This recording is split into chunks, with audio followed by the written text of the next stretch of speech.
A very good afternoon to one and all. I, Assistant Professor Prajakta Nivrutti Shimpote, welcome today's eminent speaker, Dr. K.S. Jain sir, Principal of KKV College of Pharmacy, and Professor Ramesh Thirore sir, Principal, KKV Institute of Pharmacy, all HODs, senior staff members, my colleagues, parents, and of course, all my dear students.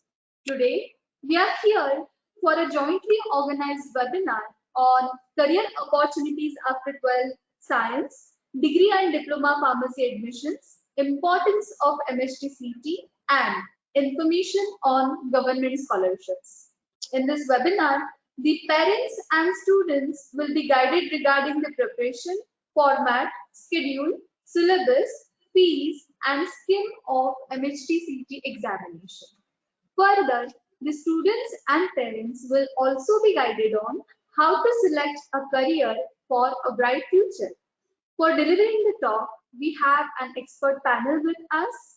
They will be trying to explain every point in lucid manner so that maximum doubts in your mind will be solved. Dear all, before we begin with this session, we promise you that multiple sessions like these will be conducted in upcoming times to support the students for the preparation of CET, admission process, and for documentation purpose. So, to begin with the webinar, I would like to invite Principal Dr. K.S. Jain sir to take the section further. Thank you very much, Prajakta. Welcome all 12th standard students and their parents. We decided that there is a lot of confusion regarding the 12th standard CET. First, the exams got cancelled. Many people are confused why government cancelled 12th exams. Then what is the importance of MHT CET? It has increased more now. How to prepare for MHT CET? You still have 1 month. Detailed information about the MHT CET. That is, what is the schedule, what is the scheme, what is the marking scheme, what is the syllabus, what are the fees to be paid online, what are the late fees. We are going to take you around completely on the dashboard to show you how to register. Those who have still not registered, the last date is still there up to 7th of July. It has started from 8th of June. And also career selection, particularly we are going to focus on healthcare courses and pharmacy, B.Pharm and D.Pharm. So let us come, why government cancelled 12th exams? Okay, 12th exams were cancelled owing to the COVID-19. Since last year, February end, the entire world is plagued with COVID and we don't still have a solution for that. The coronavirus crisis is not only felt in the world, but also Maharashtra is the main sufferer of this. So therefore, and in the second wave, even India was singled out, most hardly hit countries. Second wave was really very, very severe. And let me tell you, the students' health remains a top priority because the parents and some students of the state boards have requested to the officials of the state boards, government and respective authorities to cancel the class 10, 12th exams. So government cancelled it. Not only these 10th exams were first cancelled and 12th also cancelled, and then followed the same suit by Gujarat and also many other states. Many other states have followed the suit, and almost majority of the states are not conducting 12th standard exam this year. So we are fearing the third wave of the Delta virus strain. There are a lot of perceptions whether it will come in September, some say it will come in Diwali, whether it will be severe, less severe. The logic, first wave was hard hitting to the people who were senior citizens. Second wave enlarged its scope to even slightly younger people above 40. So therefore, government at first exclusively started vaccination for senior citizens. Government had to expand it to even 45 plus age group. And now government has even enlarged it to 18 plus age group. Because they say the third mutant, that is the after the beta, the delta mutant may have more what you can say spreading power, more infective power, and because of all this, government did not want to take risk, and therefore they decided to cancel the 12th standard exams. Therefore, now what happens? The MST CET is, of course, it is the deciding exam for the professional courses, and it is one of the biggest exams. Year after year, it has evolved out. When it first started, 50% was MST CET, 50% was 12th marks, but slowly, now all admissions are focused only on the CET. Earlier, CET used to be conducted by the directorates, either by DIMER and DTE. But now, since last 2-3 years, special CET cell is formed, and that authority is conducting the exams. It is very much important to appear for and register for MST CET if you want to take admission in engineering, pharmacy, agriculture, HMCET, law. I'm talking about undergraduate courses. Even for MBA and other things also, you need a special CET. But now it is said that CET may also be conducted for 11th admissions in arts, science, commerce. That is BA, BCom, as well as BSc. But of course, that CET has nothing to do with this. That will be a different body. So now it is time to study. Study and study very hard. So let us see in a short manner how to prepare for MST CET. I am sure many of the students might have already taken it very seriously, but still it can be considered as a wake-up call. Know what is your syllabus and what is the exam pattern for the benefit of others who are not, for example, aware of this. Entire information is given on the CET cell website. I'm going to show you the website also. Candidates are requested to understand the exam pattern and syllabus, and today we are going to go through that. Before starting the preparation, what percentage is of 11th standard syllabus, what percentage is of 12th standard syllabus, what is for maths and biology, what is for physics, chemistry. You have to understand that, and which topics are included and which topics are excluded, so you don't waste your efforts. You have to prepare a timetable, right? If you are not prepared, right from today after this session, you should prepare a timetable. I may say till 25th of July. Today is 1st of July. It is very important that you keep this timetable pinned up. You fix up your place now very religiously in some room with your study table and pin this just in front of you. So it will remind you, and better now at least give 8 to 12 hours for study. Nothing doing, no going out, nothing. In between you take short breaks, so you will not be fatigued. But you have to plan systematically. At least 1 week to 5 days you have to give for revision. Remaining things you have to complete your syllabus. So prepare a timetable, see which topics are to be studied. Every day you should do all the subjects little. If you are from PCB, you should cover one topic from physics, one topic from chemistry, one topic from biology. If you are not from PCB, PCM, then one topic from maths.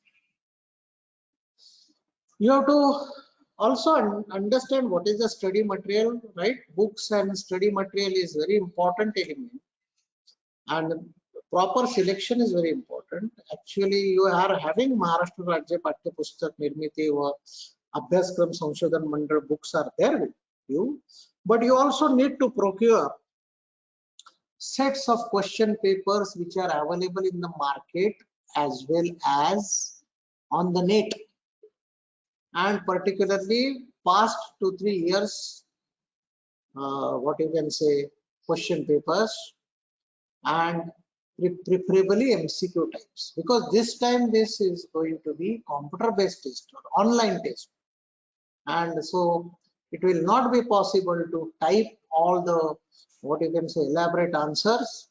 Most of this will be multiple choice questions.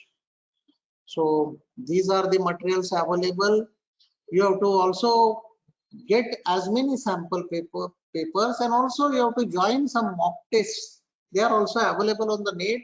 You can also join and you have to practice them.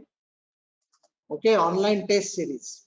So these are based on the actual pattern of the exam. So many have come up, and this will help you to do self-inspection or retrospection to analyze how is your performance in attempting them, where are you falling short, which topic you need to do, and also how is your time management, whether you are able to complete the paper in the given stipulated time of 90 minutes, 1.5 hours.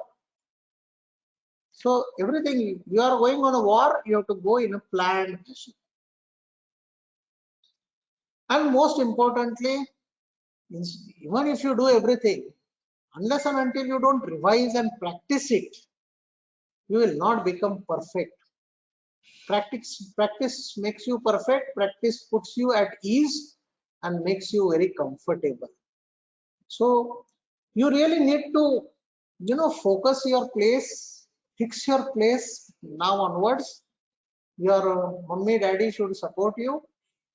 I will appeal to the parents that they should see that their ward gets everything in time, good, hot, healthy food, in between some fruit juices, and the atmosphere remains very pleasant, and he should take some breaks.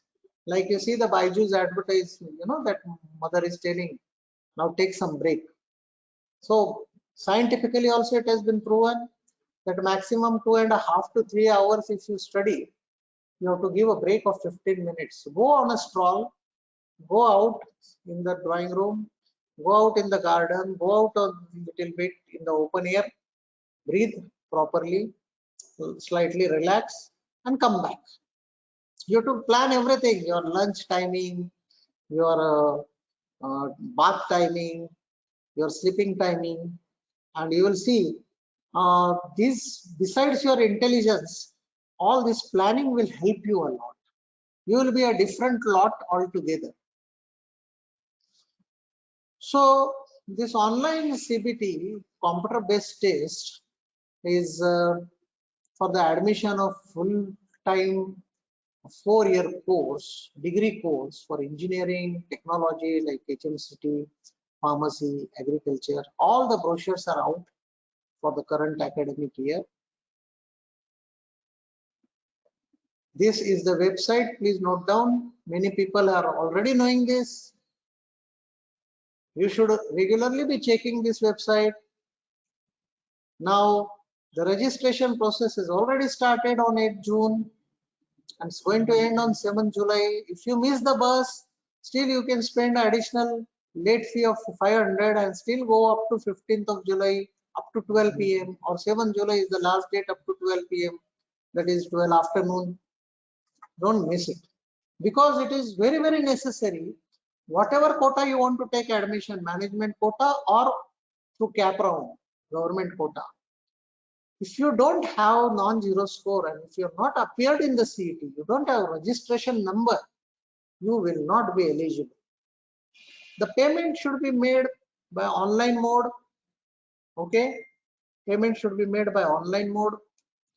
You will Government will then after 15th, government will see the situation and notify you. They will issue you through your login. Your admit card will be generated. The exact dates of examinations, group wise for PCB group, PCM group, they will be announced. And also you will have a choice to select your first choice. You will have to select your nearby center. Government has already taken data from all the colleges, including ours, our computer facility, our internet facility, our computer staff. So you will be going to some college and there you will be sitting in the computer room. You will be logging online and you will be appearing for the exam. You will be carrying your admit card. Now, how is the schedule? Schedule will be in 2 shifts. You will either get a morning slot or you will get an afternoon slot. And you will be going 1.5 hours early. You will have to follow all the COVID protocols. You will have to you will be allowed latest by 8:45. Then after you will not be allowed. And then after you will within 5 minutes you will log in and read the instructions. And then from 9 to 12 you will be answering 300 marks. Okay, you will be answering 300 marks, 3 papers. Same thing will happen in the afternoon shift. That you will come to know on your admit card which center you are going and where you will be, what time you will be supposed to give your exam. Now I will request my colleague, Professor Shinde.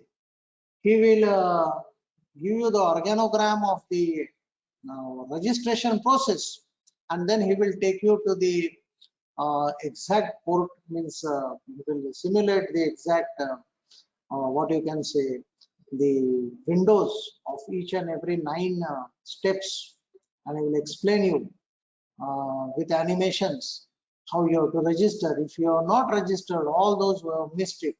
So I request Shinde sir to come in. Shinde sir? Thank you, sir. Yes, sir. Little bit loud, sir. Huh? Yes, thank you, sir. Okay. Good afternoon to one and all, dear students, parents, and my colleagues. I, Professor M.G. Shinde, working as Assistant Professor in the Department of Pharmaceutical Chemistry in KK College of Pharmacy. I would like to take a small brief Come overview. near the mic little bit. Shinde sir, please come near the mic. Your voice is little bit slower. Yes, sir. Little bit louder. Yes, sir. I will take small brief overview on the application process for MST CET 2021. So, very first of all, what to do students?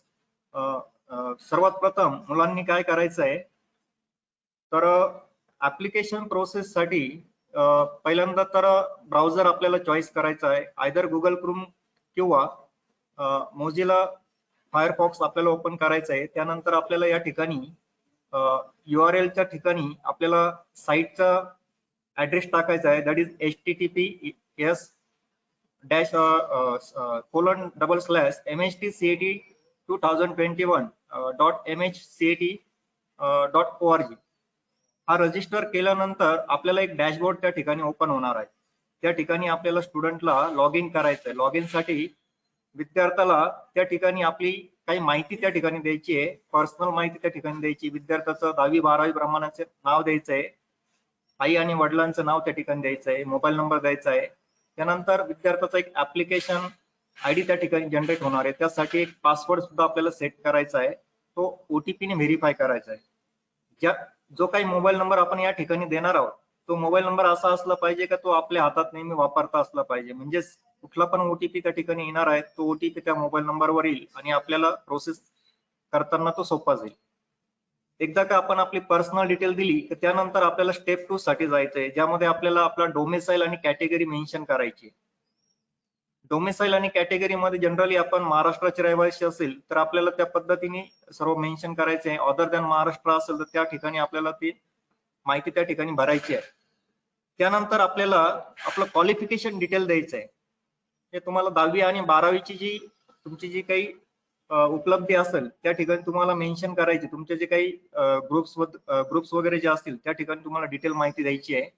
त्यानंतर तुम्हाला CET सेलवर CET MST CET साठी तुम्हाला कुठले groups choice करायचे त्या ठिकाणी ते तुम्हाला मेन्शन करायचे आहे. त्यानंतर तुम्हाला तुमचे जे काही फोटो आणि साईन आहे, फोटो सिग्नेचर ती त्या ठिकाणी अपलोड करायची स्टेप नंबर 6 मध्ये.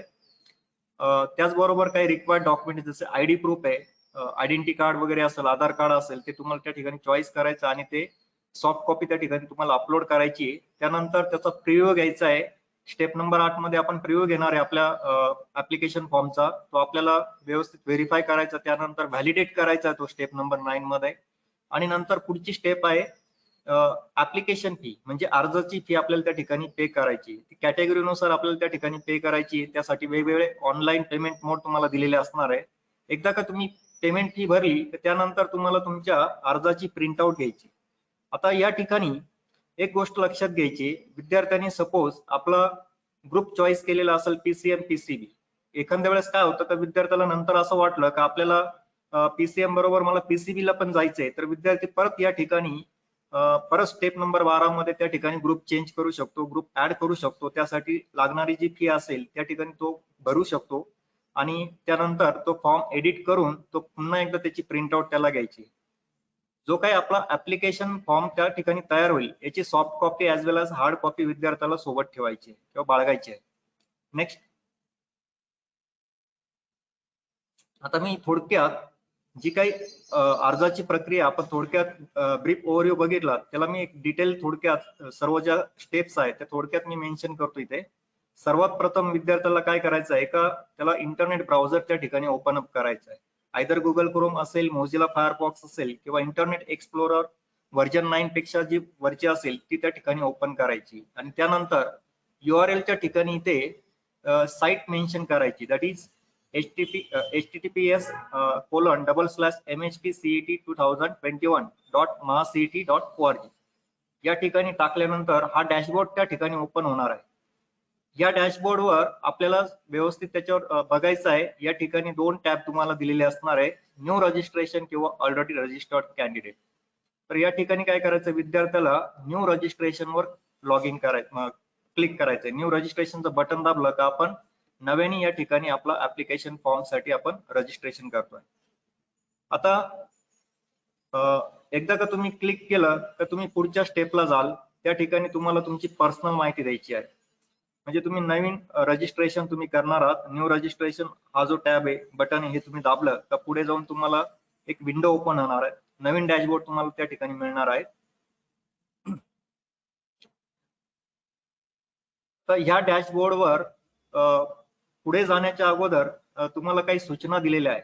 त्या सूचनांचं तुम्हाला तंतोतंत पालन करायचं, त्या वाचायच्या आहे तुम्हाला आणि त्या तुम्हाला ऍक्सेप्ट करून नंतर प्रोसीड करायचं. म्हणजे तुम्हाला काय करायचंय का या ठिकाणी हे जे काही बटन दिसतंय आय ऍक्सेप्ट अँड प्रोसीड याच्यावर क्लिक करायचं आहे आणि पुढे जायचं आहे. एकदा तुम्ही हे बटन क्लिक करून पुढे गेला तर त्यानंतर तुम्हाला पुढचा टॅब मिळणार आहे. आता हा जो काही इथे विंडो या ठिकाणी तुम्हाला मिळतोय, या विंडो मध्ये काही माहिती दिलेली आहे. ती माहिती तुम्हाला प्रॉपर पद्धतीने भरायची आहे. तुम्हाला इथे दिसेल का इथे विद्यार्थ्याचे नाव भरायचे सर्वात प्रथम. तर विद्यार्थ्यांनी आपले नाव SSC किंवा HSC म्हणजे 10वी किंवा 12वीचं जे काही मार्कशीट असेल त्याच्यावर ज्या पद्धतीने दिलेलं असेल त्या पद्धतीने ते इथे भरायचं आहे. त्यानंतर विद्यार्थ्याला आपल्या आईचे आणि वडिलांचे नाव सुद्धा या ठिकाणी मेन्शन करायचे आहे. त्यानंतर विद्यार्थ्याला जन्मतारीख आणि जेंडर या ठिकाणी मेन्शन करायचं. जेंडर यावेळेस 2दा भरायचं आहे जेणेकरून त्याला कन्फर्म करायचं आहे. एकदा का ही माहिती भरून झाली तर त्यानंतर पुढे त्याला जन्मतारीख आणि ही पण माहिती द्यायची आहे आणि नंतर आपली लँग्वेज वगैरे माहिती देऊन रिलीजन वगैरे आणि रिजन वगैरे ही माहिती या ठिकाणी भरून पुढे कंटिन्यू करायचं आहे. त्याचबरोबर नॅशनॅलिटी सुद्धा या ठिकाणी मेन्शन करायची आहे. आणि एकदा की ही माहिती भरून झाली की पुढे तुम्हाला मात्र तुमचा परमनंट ऍड्रेस आणि करस्पॉन्डन्स ऍड्रेस हे दोन्ही व्यवस्थितपणे भरायचे आहे. यासाठी तुम्हाला ऍड्रेस लाईन 1, 2, 3 दिलेली आहे, जेणेकरून तुमचा एरिया जो असेल ज्या ठिकाणी तुम्ही रहिवासी असाल, पर्टिक्युलरली गल्ली नंबर वगैरे जो असेल तो तुम्हाला या ठिकाणी मेन्शन करता येईल. त्यानंतर तुम्हाला राज्य डिस्ट्रिक्ट, तालुका आणि गाव आणि पिनकोड या ठिकाणी मेन्शन करायचं आहे. त्याच पद्धतीने तुम्हाला करस्पॉन्डन्स ऍड्रेस सुद्धा द्यायचा आहे. जर करस्पॉन्डन्स ऍड्रेस आणि परमनंट ऍड्रेस जर वेगळा असेल तर त्या पद्धतीने तुम्हाला या ठिकाणी ऍड्रेस भरायचा आहे तो. जर तुमचे दोन्ही ऍड्रेस सारखे असतील तर तुम्हाला या ठिकाणी तिसऱ्या विंडो मध्ये तुम्हाला इथे दिसेल की इथे छोटीशी चौकट आहे, त्याच्यावर टिक करायचं म्हणजे तो ऑटोमॅटिकली या ठिकाणी परमनंट ऍड्रेस तुमचा कॉपी होणार आहे.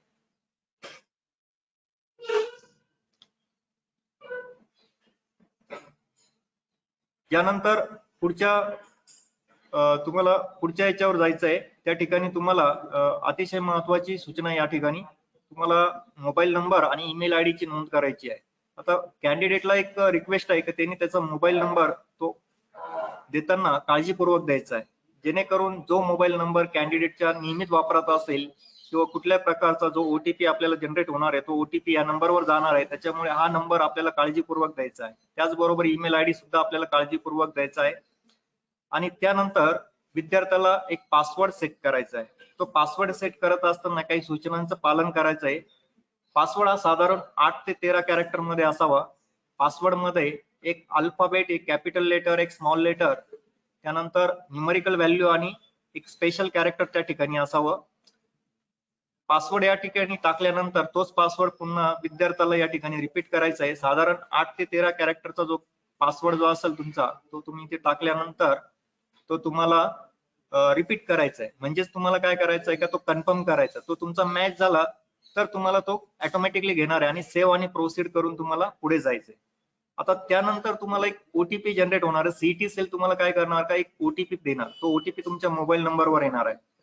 नेक्स्ट विंडो मध्ये तुम्ही बघाल तर नेक्स्ट विंडो मध्ये तुम्ही सेव्ह आणि प्रोसीड केलं तर त्या ठिकाणी तुम्हाला एक नवीन विंडो जनरेट होणार आहे. त्या ठिकाणी सेव्ह आणि प्रोसीडचं बटन दाबायचं आहे.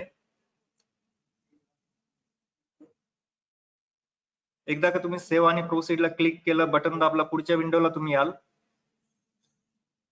इथं आल्यानंतर तुम्हाला एक परत एक छोटासा टॅब दिसतोय. या टॅबवर इथे असणार आहे तुम्हाला one time OTP, that is one time password. म्हणजे तुम्हाला सीईटी सेलकडून आलेला वन टाइम पासवर्ड या ठिकाणी मेन्शन करायचा आहे किंवा नमूद करायचा आहे.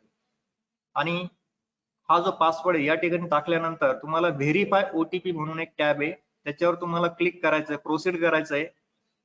जर तुमचा ओटीपी मॅच जर झाला तर तो ऑटोमॅटिकली घेणार आणि तुम्हाला नवीन तुम्हाला एक ऍप्लिकेशन नंबर या ठिकाणी मिळणार आहे. म्हणजे रजिस्ट्रेशन लॉग इन आयडी तुम्हाला या ठिकाणी जनरेट होणार आहे.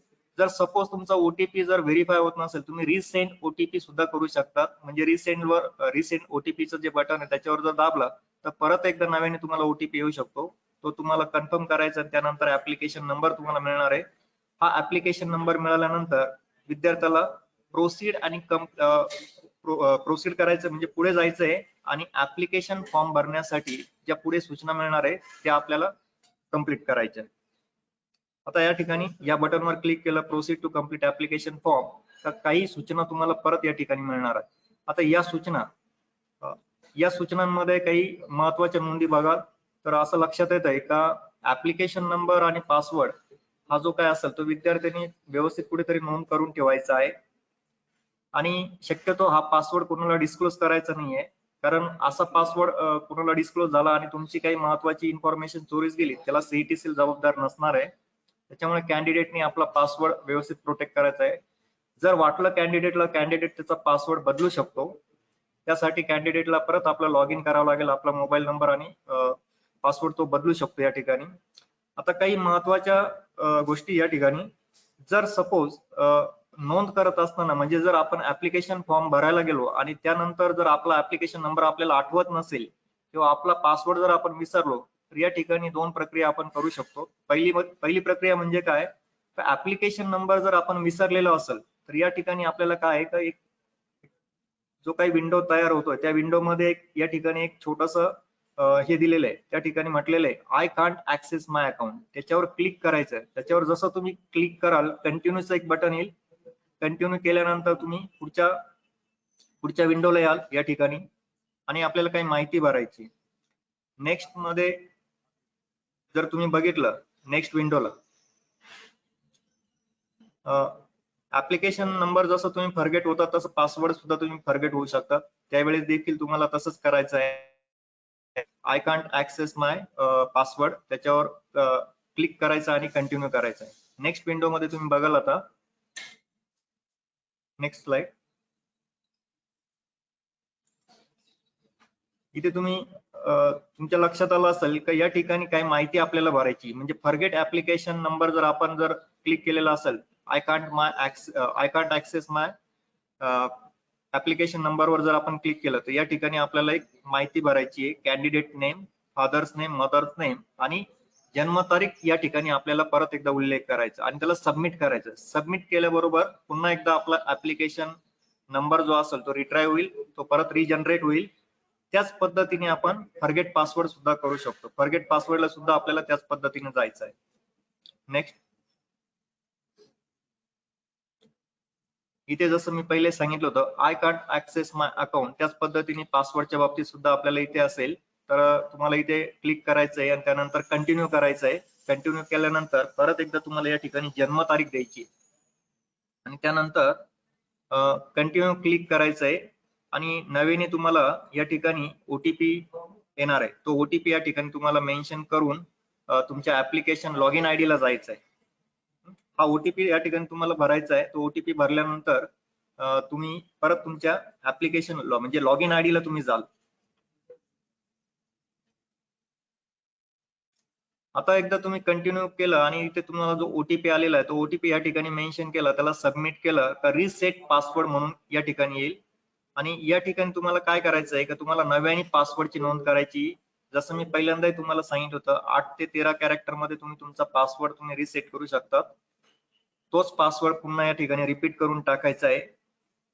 ज्यावेळेस तुम्ही पासवर्ड बनवाल त्यामध्ये तुम्हाला small alphabet, capital alphabet, numerical एक आणि एक स्पेशल कॅरेक्टर वापरायचं आहे. तुमचा पासवर्ड तुम्ही रिसेट करायचा आहे. रिसेट केल्यानंतर तुम्हाला आता तुमच्याकडे ऍप्लिकेशन नंबर आणि पासवर्ड दोन्ही आहे. तुम्ही आता नव्याने परत ऍप्लिकेशन फॉर्म भरण्यासाठी तुमच्या लॉग इन आयडी मध्ये तुमचा ऍप्लिकेशन नंबर आणि पासवर्ड टाकून एंटर करू शकता, म्हणजे तुम्ही साइन इन करू शकता या ठिकाणी.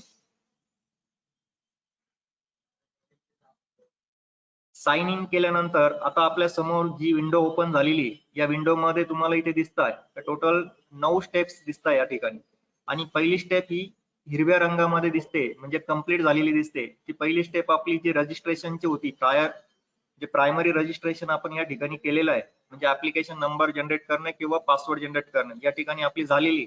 जर आपल्याला कधी असं वाटलं का याच्यामध्ये आपल्याला काही बदल करायचे तर आपण त्याच्यावर क्लिक केलं तर आपण पुन्हा तिकडे जाऊन आपले एडिट करू शकतो. आता यानंतर पुढे आपल्याला स्टेप नंबर 2 पासून ते स्टेप नंबर 9 पर्यंतचे प्रोसेस आपल्याला या ठिकाणी करायची. आता स्टेप नंबर 2 मध्ये आपलं डोमेसाइल अँड कॅटेगरी आपल्याला या ठिकाणी मेन्शन करायची. आता मोस्टली डोमेसाइल अँड कॅटेगरी मध्ये या ठिकाणी विद्यार्थ्याला तो जर महाराष्ट्राचा किंवा महाराष्ट्राच्या बाहेरचा रहिवासी असेल त्याबद्दलची माहिती त्या ठिकाणी भरायची आहे. जर सपोज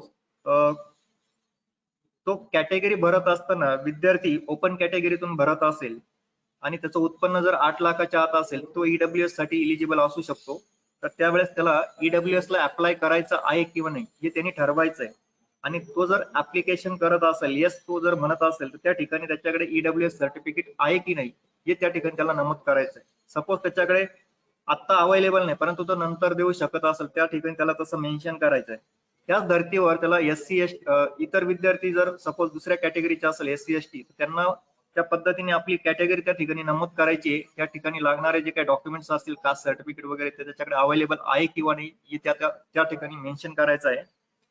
त्याच पद्धतीने अदर कॅटेगरी म्हणजे एनटी, ओबीसी, एसबीसी या कॅटेगरीच्या विद्यार्थ्यांना सुद्धा आपले डॉक्युमेंट्स त्या ठिकाणी आपल्याकडे अवेलेबल आहे का नाही ते त्या ठिकाणी मेन्शन करायचे. सपोज ओबीसी किंवा एनटी कॅटेगरीचा विद्यार्थी त्याच्याकडे नॉन क्रिमिलियर त्याचं उत्पन्नाचा दाखला नॉन क्रिमिलियर जर 8 लाखाच्या आत उत्पन्न जर असेल त्याला नॉन क्रिमिलियर त्याच्याकडे अवेलेबल आहे किंवा नाही हे पण त्याला त्या ठिकाणी नमूद करायचं आहे. या पद्धतीने स्टेप नंबर 2 मध्ये आपल्याला डोमेसाइल आणि कॅटेगरी पूर्ण माहिती दिली तर आपल्याला त्याच्यावर क्लिक करायचंय आणि पुढे जायचंय. आता पुढच्या स्टेप नंबर 3 मध्ये विद्यार्थ्याला क्वालिफिकेशन डिटेल द्यायचंय. क्वालिफिकेशन डिटेल म्हणजे त्याच्याकडे असलेली पात्रता 10वी आणि 12वी मध्ये त्याची जी काही पात्रता त्याच्याकडे असेल त्याबद्दल त्याला तिथे माहिती भरायची आहे किंवा त्यांनी इक्विव्हॅलंट एक्झाम जर काही पास आउट केलेली असेल तर त्याबद्दलची माहिती त्याला त्या ठिकाणी भरायची आणि त्याला पुढच्या स्टेपला जायचंय. पुढची स्टेप म्हणजे स्टेप नंबर 4 यामध्ये आपल्याला MST CAT बद्दल माहिती द्यायची. आता आपण बघितलं, जर आपण इथे जर विंडो जर नीट बघितली, जसजसं आपल्या स्टेप्स पुढे चालेल तस तसं या बाजूला डाव्या हाताला जर आपण उजव्या हाताला जर बघितलं तर त्या ठिकाणी ग्रीन होत चालेल. आता स्टेप नंबर 4 मध्ये MST CAT एक्झामिनेशन डिटेल्स, यामध्ये विद्यार्थ्याला आपल्याला कुठल्या ग्रुपमध्ये एक्झाम द्यायची ते आपल्याला सिलेक्ट करायचं आहे. म्हणजे आणि विद्यार्थ्यांनी हा जो काही इथं विंडो दिसतोय, या विंडो मध्ये पहिली जी काही विंडो असेल स्मॉल, तिथे जर स्क्रोल केलं तर त्याला तिथे दिसेल 3 ऑप्शन त्याच्याकडे असणार आहे, PCB, PCM आणि बोथ. जर विद्यार्थ्यांना जर सपोज इंजिनिअरिंगला जायचं असेल आणि मॅथ हा त्याच्याकडे विषय जर असेल तर तो PCM ग्रुप त्या ठिकाणी सिलेक्ट करू शकतो. जर सपोज विद्यार्थ्याकडे बायोलॉजी हा विषय असेल आणि त्याला मेडिकल किंवा इतर तत्सम ठिकाणी जायचं असेल तर तो PCB हा ग्रुप त्या ठिकाणी सिलेक्ट करू शकतो. काही विद्यार्थी असे असतील की त्यांच्याकडे दोन्ही ग्रुप असतील तर त्यांना जर दोन्ही ग्रुपला जर अपेअर व्हायचं असेल तर ते बोथ सिलेक्ट करू शकता.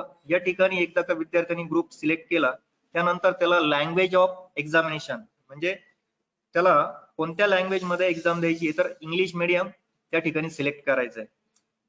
त्यानंतर नेक्स्ट विंडो मध्ये आपण बघताय का या ठिकाणी विद्यार्थ्याला एक्झामिनेशन सेंटर चॉईस करायचं आहे. त्यासाठी विद्यार्थ्याला सगळ्यात पहिले इथे सपोज स्टेट या ठिकाणी मेन्शन करायचं महाराष्ट्र. त्यानंतर त्याचा रिजन वगैरे जो असेल तो त्या ठिकाणी त्याला मेन्शन करायचा आहे आणि पुढे जायचंय. आता नेक्स्ट याच्यामध्ये काय की विद्यार्थ्याला एक्झामिनेशन सेंटर साठी ऑप्शन द्यायचे. ते ड्रॉप डाऊन लिस्ट मध्ये तुम्हाला वेगवेगळे सेंटर्स या ठिकाणी दिसतील, त्याला प्रेफरन्सेस द्यायचे. नेक्स्ट विंडो मध्ये आपण जर बघाल तर या ठिकाणी ऑप्शन नंबर 1 हा विद्यार्थ्याला स्वतःच्या याच्यानुसार आवडीनुसार, म्हणजे पहिला प्रेफरन्स जो त्याचा असेल तो त्याला या ठिकाणी मेन्शन करायचा आहे. तो जर त्याला मिळाला तो त्याला कंपल्सरी त्या ठिकाणी भेटेल. जर तिथे अवेलेबल नसेल सेंटर तर त्याला पुढचे जे काही ऑप्शन द्यायचे प्रेफरन्स प्रमाणे अनुक्रमे तर त्याला या ठिकाणी 4 अजून ऑप्शन देता येतील. म्हणजे त्याला वेगवेगळ्या पद्धतीचे इथे एक्झामिनेशन सेंटर देता येईल. 2, 3, 4 हे जे काही अवेलेबल जसे असतील त्या पद्धतीने त्याला त्या ठिकाणी एक्झामिनेशन सेंटर मिळणार आहे. त्याच्यावर नंतर त्याला सेव्ह आणि प्रोसीड करून पुढच्या स्टेपला जायचंय. पुढच्या स्टेप मध्ये आपण बघाल का इथे आपल्याला फोटो आणि सिग्नेचर अपलोड करायचं आहे. आता हा काही विंडो एकदा ओपन केला तर या ठिकाणी विद्यार्थ्याला सिलेक्ट द अपलोड टाईप असा एक विंडो छोटा मिळणार आहे. तो त्या ठिकाणी क्लिक करायचा. तिथे फोटोग्राफ आणि सिग्नेचर असे 2 ऑप्शन आहे. तर पहिला आपण आपला फोटोग्राफचा जर ऑप्शन जर सिलेक्ट केला त्यानंतर पुढे परत एक छोटासा डाव्या हाताला जर बघितलं तर ग्रीन कलरचा हा विंडो आहे. याच्यामध्ये वेगवेगळे ऑप्शन दिलेले आहे. त्याला फोटो कुठून सिलेक्ट करायचा आहे, म्हणजे कॉम्प्युटरवर डेस्कटॉपवर जी सॉफ्ट कॉपी त्यांनी कुठल्या फोल्डर मध्ये ठेवलेली आहे तिथून त्याला सिलेक्ट करता येईल. त्यानंतर त्याला क्रॉप पण करता येईल ती आणि नंतर अपलोड करायची. आता नेक्स्ट विंडो मध्ये आपण बघाल या ठिकाणी क्रॉप करू शकता आणि अपलोडिंग करू शकता. आता विद्यार्थ्यांनी एकदा का ती फाईल या ठिकाणी सिलेक्ट केली, इथे तुम्हाला सपोज फोटोग्राफ त्याचा या विंडो मध्ये येणार. या ठिकाणी विंडो मध्ये हा फोटोग्राफ आला तर तो त्या विद्यार्थ्याला या ठिकाणी क्रॉपच्या बटनाच्या साहाय्याने त्याला तो क्रॉप करता येईल. म्हणजे पर्टिक्युलर जी काही साईज असेल 500 KB च्या आतमध्ये ती त्या ठिकाणी त्याला ऍडजस्ट करता येईल आणि नंतर त्याला तो अपलोड करायचा आहे. क्रॉप ऑप्शन वापरून एकदा का हा फोटो अपलोड केला का तो या विंडोच्या बाहेर म्हणजे रिकाम्या जागेत या ठिकाणी तो फोटो या ठिकाणी दिसणार आहे.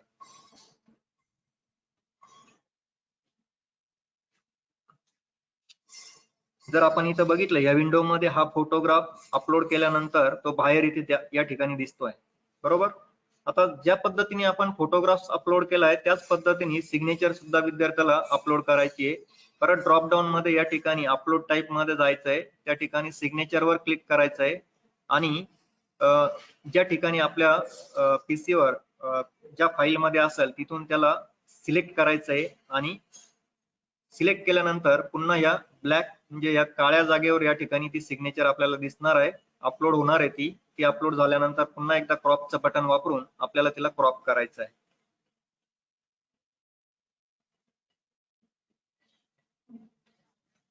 या ठिकाणी आपण सिग्नेचर अपलोड केलेली आहे, तिला आपण क्रॉप केलेलं आहे. क्रॉप केल्यानंतर आणि अपलोड केल्यानंतर या ठिकाणी आपण बघाल का आता या विंडो मध्ये विद्यार्थ्याचा फोटो आणि सिग्नेचर दोन्ही अपलोड झालेले आहे. ओके. त्यानंतर इथे आपल्याला सेव्ह आणि प्रोसीडचं जे बटन आहे त्याच्यावर स्टेपला जायचं. आता पुढच्या स्टेप मध्ये म्हणजेच स्टेप नंबर 6 जिथे आपल्याला अपलोड रिक्वायर्ड डॉक्युमेंट्स. आता रिक्वायर्ड डॉक्युमेंट म्हणजे आयडेंटिटी प्रूफ म्हणून डॉक्युमेंट आपल्याला या ठिकाणी अपलोड करायचं आहे.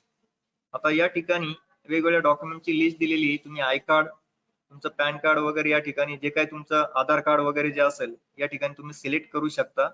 आणि सेम जसं आपण पूर्वी फोटोग्राफ्स आणि फोटोग्राफ आणि सिग्नेचर अपलोड केलं त्याच पद्धतीने तुमच्या आयडेंटिटी प्रूफचं जे काही डॉक्युमेंट असेल त्याची सॉफ्ट कॉपी तुम्ही या ठिकाणी अपलोड करू शकता. या फाईलला इथे तुम्ही सिलेक्ट करू शकता.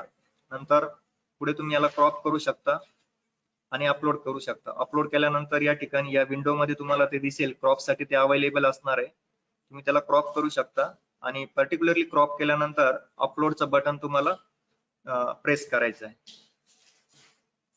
तुम्ही एक गोष्ट इथे लक्षात घ्याल का इथे जसजसं आपण स्टेप्स आपल्या पूर्ण होत जात आहे तसं इकडे ग्रीन होत जात आहे आणि इकडच्या ज्या काही रेड राहिलेल्या आहे म्हणजे लाल राहिलेल्या त्या आपल्याला हळूहळू स्टेप्स पूर्ण करायच्या. या ठिकाणी एकदा का तुम्ही डॉक्युमेंट्स अपलोड केले की त्याला सेव्ह आणि प्रोसीड करायचं आहे. या ठिकाणी एक नोंद घ्यायची आहे, तुम्ही जे काही डॉक्युमेंट्स अपलोड करण्यासाठी जे काही ब्राउझर वापरणार आहात ते गुगल क्रोम किंवा मोझिला फायरफॉक्स असेल. या ठिकाणी डॉक्युमेंट्स टाईप तुमचा पीडीएफ असू शकतो, जेपीजी असू शकतो किंवा पीएनजी फॉर्मॅट मध्ये असू शकतो आणि मॅक्झिमम फाईल साईज जी असेल ती 500 KB पेक्षा जास्त असता कामा नये. ओके. आयडेंटिटी प्रूफ म्हणून तुम्ही जे काही डॉक्युमेंट अपलोड केलेलं असेल ते या ठिकाणी तुम्हाला दिसेल. या ठिकाणी त्याचा नावाचा उल्लेख आहे, इथे पॅन कार्डचा उल्लेख आहे म्हणजे तुमचं डॉक्युमेंट या ठिकाणी अवेलेबल आहे. तुम्ही आता सेव्ह आणि प्रोसीडचं बटन दाबून पुढे जाऊ शकता.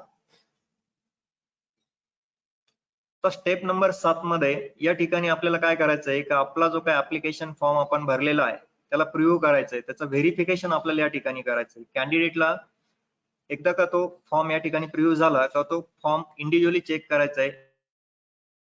या ठिकाणी आपली पर्सनल इन्फॉर्मेशन जी असेल, विद्यार्थ्याचा स्वतःचं नाव असेल, वडिलांचं आईचं नाव असेल, त्याचं जेंडर असेल, जन्मतारीख असेल, लँग्वेज रिलिजन वगैरे जे असेल ती या ठिकाणी बरोबर आहे का नाही ते आपल्याला चेक करायचंय. उत्पन्न आपण जे दिलेले आहे ते बरोबर आहे का नाही ते चेक करायचंय. त्यानंतर ऍड्रेस लाईन जी असेल आपल्यावाली परमनंट ऍड्रेस असेल किंवा ऍड्रेस फॉर करस्पॉन्डन्स असेल, दोन्ही बरोबर मेन्शन केलेले का नाही ते आपल्याला इथे या ठिकाणी चेक करायचं. आपले पिन कोड आपल्याला व्हेरीफाय करायचे. त्यानंतर विद्यार्थ्यांनी स्टेप नंबर 2 मध्ये जी काही डोमेसाइल अँड कॅटेगरी या ठिकाणी मेन्शन केलेली ती परत एकदा आपल्याला व्हेरीफाय करायची. आपली कॅटेगरी बरोबर आहे की नाही, आपण जे काही डॉक्युमेंट्स त्या ठिकाणी जमा करणार आहोत ते आपल्याकडे अवेलेबल आहे का नाही किंवा नॉट अवेलेबल असेल तर ते आपण त्या ठिकाणी तशा पद्धतीचे रिमार्क त्या ठिकाणी दिले का नाही ते आपल्याला चेक करायचं आहे.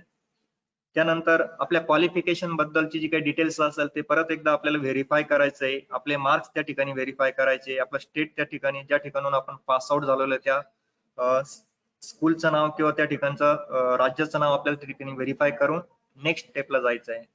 नेक्स्ट प्रिव्ह्यू मध्ये आपल्याला बाकीच्याही गोष्टी या ठिकाणी बघायच्या आहे. आपला फोटोग्राफ्स असेल किंवा साईन असेल, तसं तुमचं जे काही 10वी 12वीचं जे काही माहिती ज्या ठिकाणी दिलेली ती तुमची बरोबर आहे का नाही त्या ठिकाणी आपल्याला चेक करायची आहे. त्याचबरोबर विद्यार्थ्यांनी सीईटी एक्झामिनेशन साठी जो काही ग्रुप त्या ठिकाणी चॉईस केलेला, कुठल्या ग्रुपमध्ये आपल्याला परीक्षा द्यायची ती आपली बरोबर आहे की नाही ते आपल्याला एकदा व्हेरीफाय करायची आहे.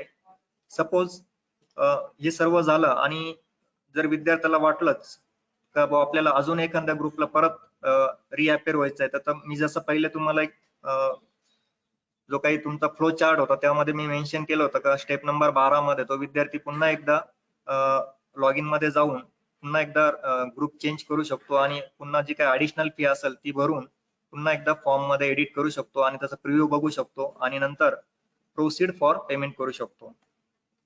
जे काही चेंजेस करायचे असेल प्रोसीड फॉर पेमेंट च्या अगोदर आपण केलेले ते सेव्ह झालेले असणार आहे. मग विद्यार्थ्याला हे बटन दाबून पेमेंट साठी जायचं आहे.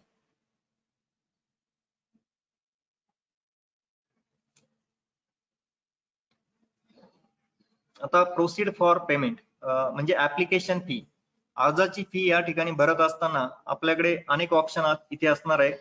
जसं candidate proceed for the payment करेल या ठिकाणी एक टॅब आपल्याला दिसणार आहे. त्याच्यावर विचारलं जाईल whether you want to proceed for the payment. You have two options. तुमच्याकडे 2 ऑप्शन असणार, येस ऑर नो. आपल्याला येस वर क्लिक करायचं आहे आणि पुढे जायचंय. त्यानंतर विद्यार्थ्याला प्रोसीड फॉर पेमेंट बद्दल थोडक्यात जी माहिती या ठिकाणी मिळणार आहे, जे बटन मिळणार आहे त्याच्यावर क्लिक केल्यानंतर इथे थोडक्यात एक छोटासा बटन अजून मिळणार आहे, त्याचा रिझर्व्ह पे म्हणून असा त्या ठिकाणी उल्लेख असणार आहे, त्याला सिलेक्ट करायचं आहे विद्यार्थ्यांनी.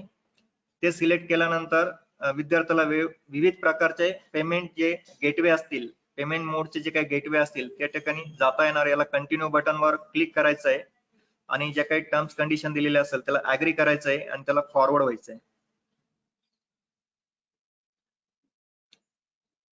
त्यानंतर आपल्याकडे वेगवेगळे जे काही पेमेंट मोड्स असतील ती या ठिकाणी डिस्प्ले होतील. त्याच्यामध्ये प्रामुख्याने कार्ड पेमेंट असेल, तुम्ही क्रेडिट कार्ड, डेबिट कार्ड वापर करू शकतात. त्यानंतर UPI पेमेंट मोड वापरू शकतात, QR कोड स्कॅन करून तुम्ही त्या ठिकाणी पेमेंट करू शकतात.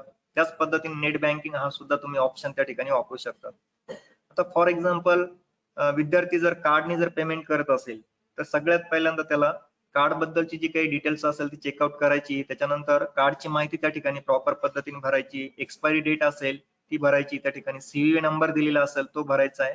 त्यानंतर विद्यार्थ्याला जे कार्ड वापरलेलं असेल आणि त्या कार्डला संलग्न जो काही मोबाईल नंबर असेल त्याच्यावर एक OTP जाईल, तो OTP त्या ठिकाणी मेन्शन करायचा आहे. तो OTP भरल्यानंतर पुढचे बटन दाबायचे आणि तुमचं पेमेंट तुम्हाला करायचं आहे. आणि पेमेंट सक्सेसफुल झाल्याचा म्हणजेच OTP सबमिट झाल्यानंतर पेमेंट व्हेरीफाय झाल्याचं तुम्हाला एक मेसेज येईल, पेमेंट सक्सेसफुल झाल्याचा. आता ज्या पद्धतीने आपण कार्डचा वापर केला त्याच पद्धतीने तुम्ही UPI चा सुद्धा वापर करू शकतात. UPI मध्ये तुम्ही QR कोड स्कॅन करणार, आयदर तुम्ही गुगल पे, फोन पेचा वापर करू शकतात. QR कोड स्कॅन केल्यानंतर त्या ठिकाणी त्याचा जो काही पिन नंबर असेल तो त्या ठिकाणी तुम्हाला मेन्शन करायचा आहे. त्याच्यावर तुम्हाला तो पिन तुम्ही एकदा टाकला का तुम्हाला सबमिटचं बटन दाबायचं आहे आणि तुमचं पेमेंट त्या ठिकाणी सक्सेसफुल होणार आहे. त्याचा मेसेज तुम्हाला त्या ठिकाणी दिसणार आहे. त्याच पद्धतीने तिसरा ऑप्शन तुम्हाला नेट बँकिंगचा आहे. या ठिकाणी तुम्हाला एक छोटासा टॅब असणार, बटन असणार आहे, तुम्हाला त्या ठिकाणी ऍक्सेप्ट सर्व्हिसेस अग्रीमेंट या ठिकाणी क्लिक करायचंय आणि पे नाऊ हा ऑप्शन तुम्हाला त्या ठिकाणी क्लिक करायचा आहे आणि त्या पद्धतीने तुम्ही ते पेमेंट करणार. आता सर्व प्रकारचा जो काही मोड असेल पेमेंटचा त्यापैकी जो मोड तुम्ही वापरून पेमेंट केलं आणि ते सक्सेसफुल झालं का त्यानंतर तसा मेसेज तुम्हाला मिळणार आहे आणि तुम्ही तुमचा ऍप्लिकेशन फॉर्म जो असेल तो कम्प्लीट त्या ठिकाणी होणार आहे. तो प्रिंट घेण्यासाठी तुमच्याकडे तो रेडी असणार आहे. आयदर तुम्ही त्याची सॉफ्ट कॉपी तुम्ही सेव्ह करू शकतात किंवा तो हार्ड कॉपी त्याची प्रिंट आउट घेऊन तो हार्ड कॉपी तुम्ही स्वतःजवळ ठेवू शकतात. You can keep the soft copy. Soft copy तुमच्याकडे असणं गरजेची आहे, भविष्यात ती कधी लागू शकते. जसं मी तुम्हाला सांगितलं का आतापर्यंत सपोज एखादा कुठला तरी ग्रुप घेऊन तुम्ही हा फॉर्म भरलाय आणि तुम्हाला आता वाटलं तर मला नाही अजून एक ग्रुप साठी जायचंय तर तुम्ही परत फ्लो चार्ट प्रमाणे तुम्ही जाऊ शकता 12व्या स्टेपला. परत नव्याने लॉग इन मध्ये जाऊन तुम्ही नवीन तुमचा ग्रुप एडिट करू शकतात. त्याची काही जी ऍडिशनल फी असेल ती तुम्हाला त्या ठिकाणी भरायची आहे. परत तुम्ही नव्याने ऍप्लिकेशन फॉर्म तुम्ही बघाल, तो प्रिव्ह्यू कराल आणि त्याची प्रिंट आउट घ्याल आणि त्याची सॉफ्ट कॉपी तुमच्याकडे ठेवाल. आता फीच्या संदर्भात मी थोडक्यात सांगू इच्छितो.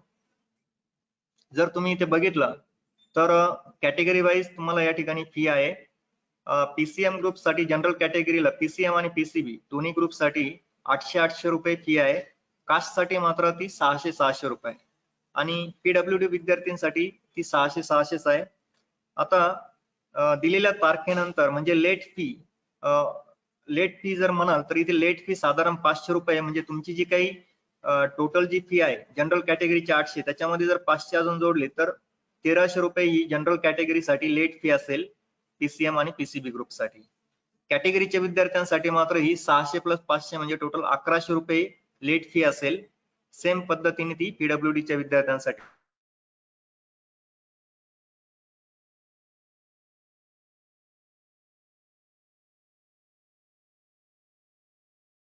असेल. ठीक आहे. मला वाटतं मी फॉर्म कुठल्याही ज्या अडचणी असतील त्याबद्दल जर तुमचे काही प्रश्न असेल तुम्ही प्रश्नोत्तराच्या तासामध्ये विचारू शकता. धन्यवाद.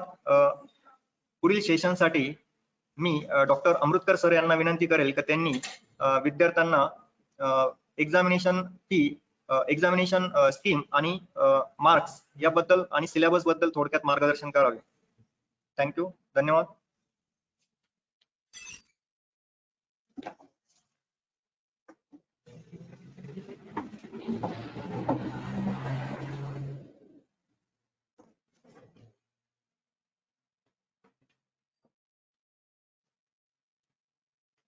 धन्यवाद सर. मी प्राध्यापक राकेश अमृतकर.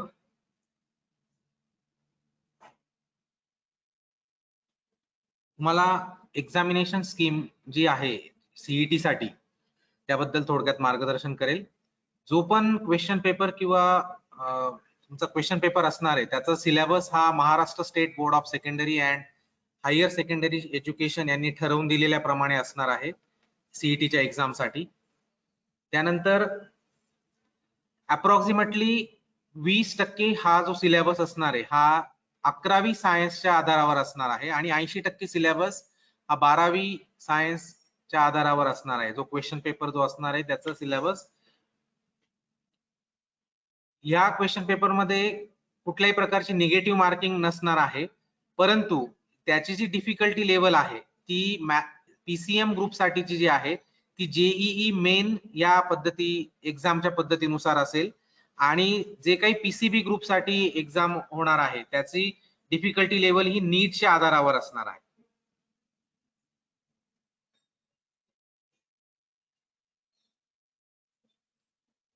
त्यानंतर हे जे सीईटीचे क्वेश्चन पेपर असणार आहे त्याच्यामध्ये 3 भाग आहेत. It consist of 3 question papers of multiple choice questions. अशा पद्धतीची एक्झाम असणार आहे आणि एका क्वेश्चन पेपर मध्ये एक क्वेश्चन पेपर हा 100 मार्काचा असणार आहे. त्याच्यामध्ये क्वेश्चन पेपर नंबर 1 हा मॅथमॅटिक्सचा असून त्याच्यामध्ये 10 मार्कासाठी मल्टिपल चॉईस क्वेश्चन्स हे 11वीच्या सिलेबस प्रमाणे असणार आहेत आणि 40 जे प्रश्न असणार आहेत ते 12वीच्या सिलेबसच्या आधारावर असणार आहे आणि एका प्रश्नाचं मार्क्स जे असणार आहे ते 2 मार्क असणार आहे. म्हणजे एकूण 50 क्वेश्चन टोटल 100 मार्कासाठी आणि त्याच्यासाठी तुम्हाला जो टायमिंग दिला आहे तो 90 मिनिटाचा म्हणजे जवळजवळ 1 तास आणि वरती अर्धा तास म्हणजे 1.5 तासाचा टाइम आहे. त्याच्यानंतर पेपर 2 क्रमांक जो आहे त्याच्यामध्ये फिजिक्स आणि केमिस्ट्रीचे कंबाईन क्वेश्चन्स असणार आहेत. त्याच्यामध्ये फिजिक्स साठी 10 मार्कासाठी 11वीचे क्वेश्चन 11वीच्या सिलेबस प्रमाणे आणि 10 मार्कासाठी केमिस्ट्री आणि 40 मार्कासाठी 12वीच्या बेसवर क्वेश्चन्स असणार आहे. फिजिक्स साठी 40 आणि केमिस्ट्री साठी 40 असे सेपरेटली. एकूण जे क्वेश्चन्स असणार आहे ते 100 क्वेश्चन पण एका क्वेश्चनला 1 मार्क असे 100 मार्काचा तो पेपर असणार आहे. पेपर क्रमांक 2 त्याच्यासाठी पण तुम्हाला 90 मिनिटं देण्यात आलेली आहेत. पेपर क्रमांक 3 जो आहे तो बायोलॉजीच्या सिलेबसच्या आधारावर आहे. त्याच्यामध्ये जे एमसीक्यू बेस्ड क्वेश्चन्स विचारणार आहे ते 20 मार्कासाठी 11वीच्या सिलेबस प्रमाणे आणि 80 मार्कासाठी जे क्वेश्चन्स असणार आहे ते 12वीच्या सिलेबस प्रमाणे असणार आहे. त्याच्यामध्ये पण एक क्वेश्चनला 1 मार्क असे 100 मार्काचा तो पेपर असणार आहे. एमसीक्यू बेस असणार आहे तो सुद्धा आणि त्याचे सुद्धा 90 मिनिटासाठी टायमिंग आहे. हा जो क्वेश्चन पेपर एमएसटी सीईटीचा जो क्वेश्चन पेपर आहे तो सिलेबस 2021 साठी फिजिक्स केमिस्ट्री बायोलॉजी आणि मॅथमॅटिक्स जे यांनी ठरवून दिलेले आहे. महाराष्ट्र पाठ्यपुस्तक निर्मिती व संशोधन मंडळ यांनी जो ठरवून दिलेला सिलेबस आहे 12वीचा किंवा त्याला म्हणायचं 12वी सायन्सचा त्या पद्धतीच्या बेसवर हा एमएसटी सीईटीचा क्वेश्चन पेपर असणार आहे. काही सिलेबस हा याच्यातून वगळण्यात आलेला आहे. त्याचे कारण कोविड-19 पॅन्डेमिक सिच्युएशन साठी काही सिलेबस जो पाठ्यपुस्तक निर्मिती व संशोधन मंडळाच्या सिलेबस मधून वगळण्यात आलाय तो आपण पुढच्या स्लाइड मध्ये बघूयात. तत्पूर्वी हा जो सिलेबस आहे खाली दिलेला हा सिलेबस 11वी सायन्सच्या बेसचा सिलेबस आहे. त्याच्यामध्ये विषय आहेत physics chemistry mathematics and biology. हे चॅप्टर वाईज सिलेबस इथे मेन्शन केलेला आहे, चॅप्टर वाईज आणि युनिट वाईज. हा अभ्यासक्रम जो आहे 11वीच्या बेसवर मेजरमेंट्स पासून तर मॅग्नेटिझम पर्यंत फिजिक्सचा अभ्यासक्रम आहे. त्याच्यानंतर 12वी सायन्सचा सिलेबस सर्क्युलर मोशन पासून तर कम्युनिकेशन सिस्टीम पर्यंत. त्याच्यामध्ये wave motions kinetic theory gases etcetera असे सगळ्या प्रकारचा सिलेबस हा 12वीच्या सिलेबस मधून फिजिक्स साठी घेतलेला आहे. हा केमिस्ट्रीचा सिलेबस एमएसटी सीईटी साठी 11वीच्या सिलेबस मधून same basic concept of chemistry पासून तर अल्केन्स पर्यंत असे सर्व युनिट्स याच्यासाठी घेतले आहेत. 12वीच्या अभ्यासक्रमामधनं सॉलिड स्टेट पासनं तर बायोमॉलिक्युल्स, कार्बोहायड्रेट्स इथपर्यंत हा सिलेबस घेतलेला आहे. नंतर सीईटी साठी मॅथमॅटिक्सच्या क्वेश्चन पेपर मध्ये 11वीच्या सिलेबस मधनं ट्रायग्नोमेट्रिक फंक्शन्स पासून तर सिक्वेन्स अँड सिरीज ह्या इथपर्यंतचे टॉपिक्स याच्यात इन्क्लूड केलेले आहेत. तसेच 12वी सायन्स साठी सायन्स मधनं मॅथमॅटिकल लॉजिक स्टेटमेंट्स पासून तर बर्नूयल ट्रायल्स अँड बायनोमियल डिस्ट्रीब्युशन इथपर्यंत सिलेबस घेतलेला आहे. बायोलॉजीचा जो पार्ट आहे तो 2 सेक्शन मध्ये डिवाइड झाला आहे. पहिला पार्ट आहे बॉटनी, त्याच्यामध्ये 11वी सायन्सच्या सिलेबस मधनं डायव्हर्सिटी इन ऑर्गॅनिझम पासनं तर प्लांट ग्रोथ अँड डेव्हलपमेंट हे सिलेबस टॉपिक याच्यात इन्क्लूड केलेले आहे. आणि 12वीच्या अभ्यासक्रमामधनं genetic basis of inheritance to organisms and environment असे हे टॉपिक्स बॉटनीसाठी आहेत. तसेच झूलॉजीसाठी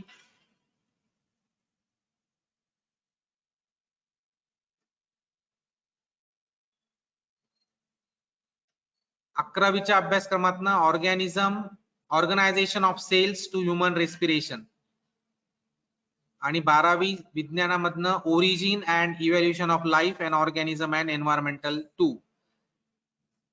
त्यानंतर काही सिलेबस हा डिलीट झालेला आहे ड्यू टू दिस कोविड-19 पॅन्डेमिक सिच्युएशन. फिजिक्स मधनं 11वीच्या सिलेबस मधनं काही टॉपिक्स डिलीट झालेले आहेत किंवा वगळण्यात आलेले आहेत.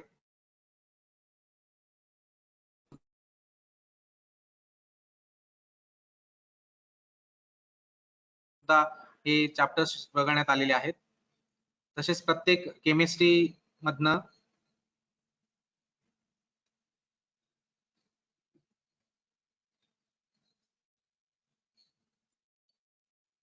हा जो सिलेबस आहे हा 12वी सायन्सच्या फिजिक्स सब्जेक्ट मधनं वगळण्यात आलेला आहे. हा बायोलॉजीचा सिलेबस आहे. याच्यामधून 11वी साठी इथे पूर्ण दिलेला आहे की हे टॉपिक वाईज सिलेबस हा वगळण्यात आलेला आहे. हा सिलेबस फक्त या वर्षासाठी म्हणजे अकॅडमिक इयर 2020-21 साठीच कोविड-19च्या पॅन्डेमिक सिच्युएशन या करिताच वगळण्यात आलेला आहे. आणि हा संपूर्ण सिलेबस वेबसाईटवर अवेलेबल आहे.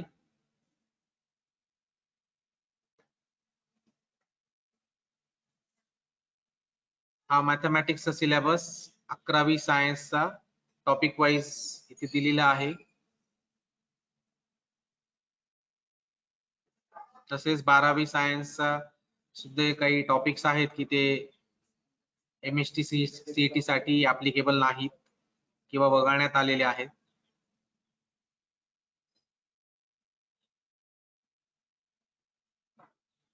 यानंतर जो काही निकाल आहे MST CET चा तो कॉम्पिटंट अथॉरिटी किंवा CET सेल हे आन्सर शीट इव्हॅल्युएट करून आणि डिक्लेअर करतील आणि तो रिझल्ट जो आहे तो आपल्याला ऑफिशियल वेबसाईटवर ऍज पर त्यांनी दिलेल्या शेड्यूल प्रमाणे अजून त्याची डेट अजून डिक्लेअर झालेली नाही किंवा नसून ज्यावेळेस डेट डिक्लेअर होईल त्यावेळेस तुम्हाला आपल्या लॉग इन मधून किंवा ऑफिशियल आपल्या रजिस्टर लॉग इन ID आणि पासवर्ड मधून आपल्याला बघायला मिळेल.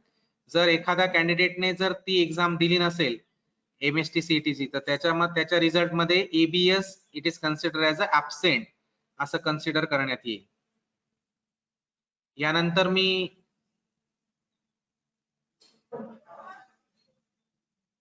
धन्यवाद सर. यानंतर मी महाविद्यालयाचे प्राचार्य यांना विनंती करतो की त्यांनी पुढचं सेशन कंटिन्यू करावं. Thank you sir.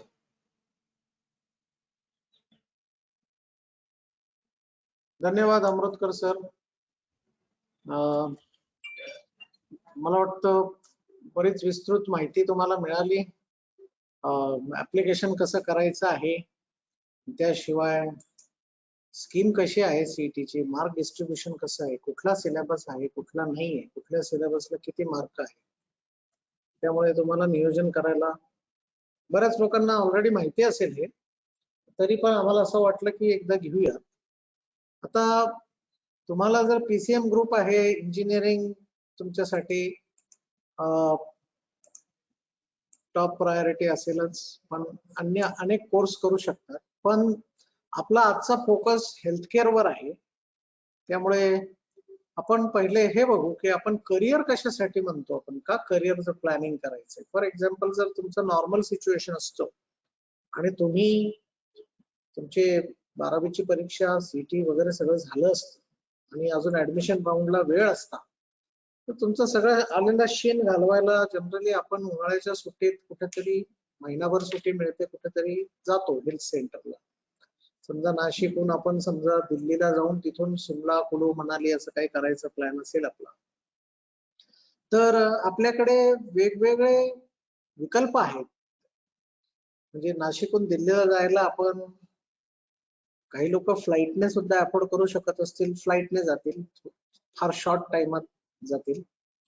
आणि ते प्रॉपर प्लॅन केलं असेल तर तिकीटही स्वस्त निघू शकतं. काही फास्ट ट्रेन्स पण आहे, राजधानी वगैरे सारख्या, किंवा डायरेक्ट ट्रेन आहेत, त्याच्याने दिल्लीला जाऊ शकतो. साधारणतः दुपारी संध्याकाळी बसलं तर दुसऱ्या दिवशी सकाळी उतरू शकतो. किंवा काही लोक पूर्ण ग्रुप फॅमिली बरोबर चांगल्या ट्रॅव्हल्सची लक्झरी एअर कंडिशन कार आहे, हसत खेळत मजा करत जाऊ शकतात. असे 3 विकल्प आहेत. या प्रत्येक गोष्टीसाठी तुम्हाला आर्थिक नियोजन करावं लागतं. आणि हा सगळी तुमची ट्रिप फार सुकर व्हावी, तुम्हाला पॉइंट टू पॉइंट पिकअप, राहण्याची व्यवस्था सगळं व्हायला कधी कधी तुम्ही ट्रॅव्हल एजन्सीचीही मदत घेता.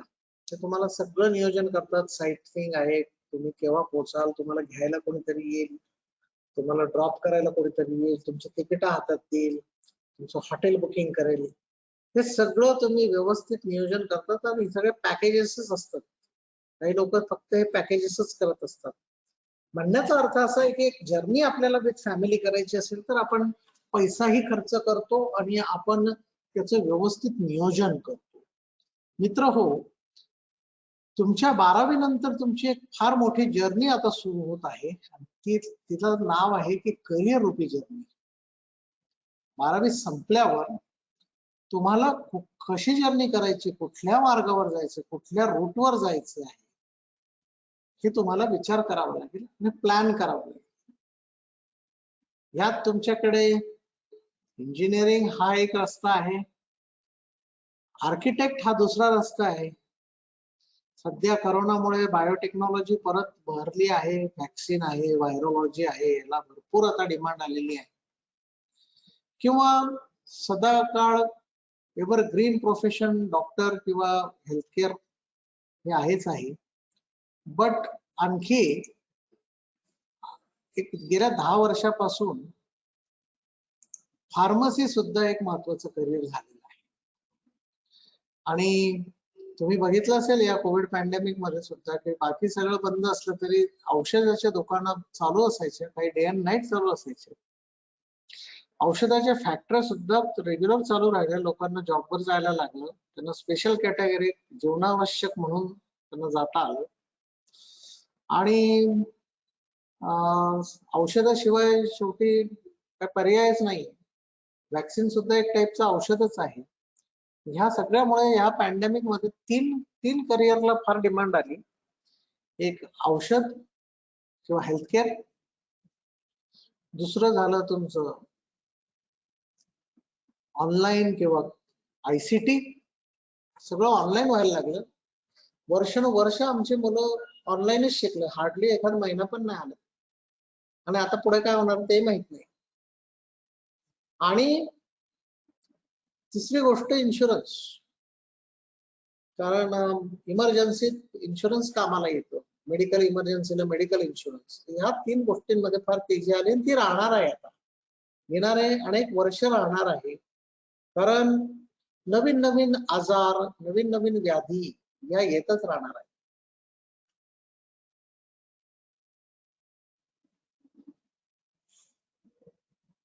तर आपण एक जस्ट ओव्हरव्ह्यू घेऊ की मेडिकल आणि पॅरामेडिकल मध्ये काय काय ऑप्शन्स आहेत आपल्याकडे.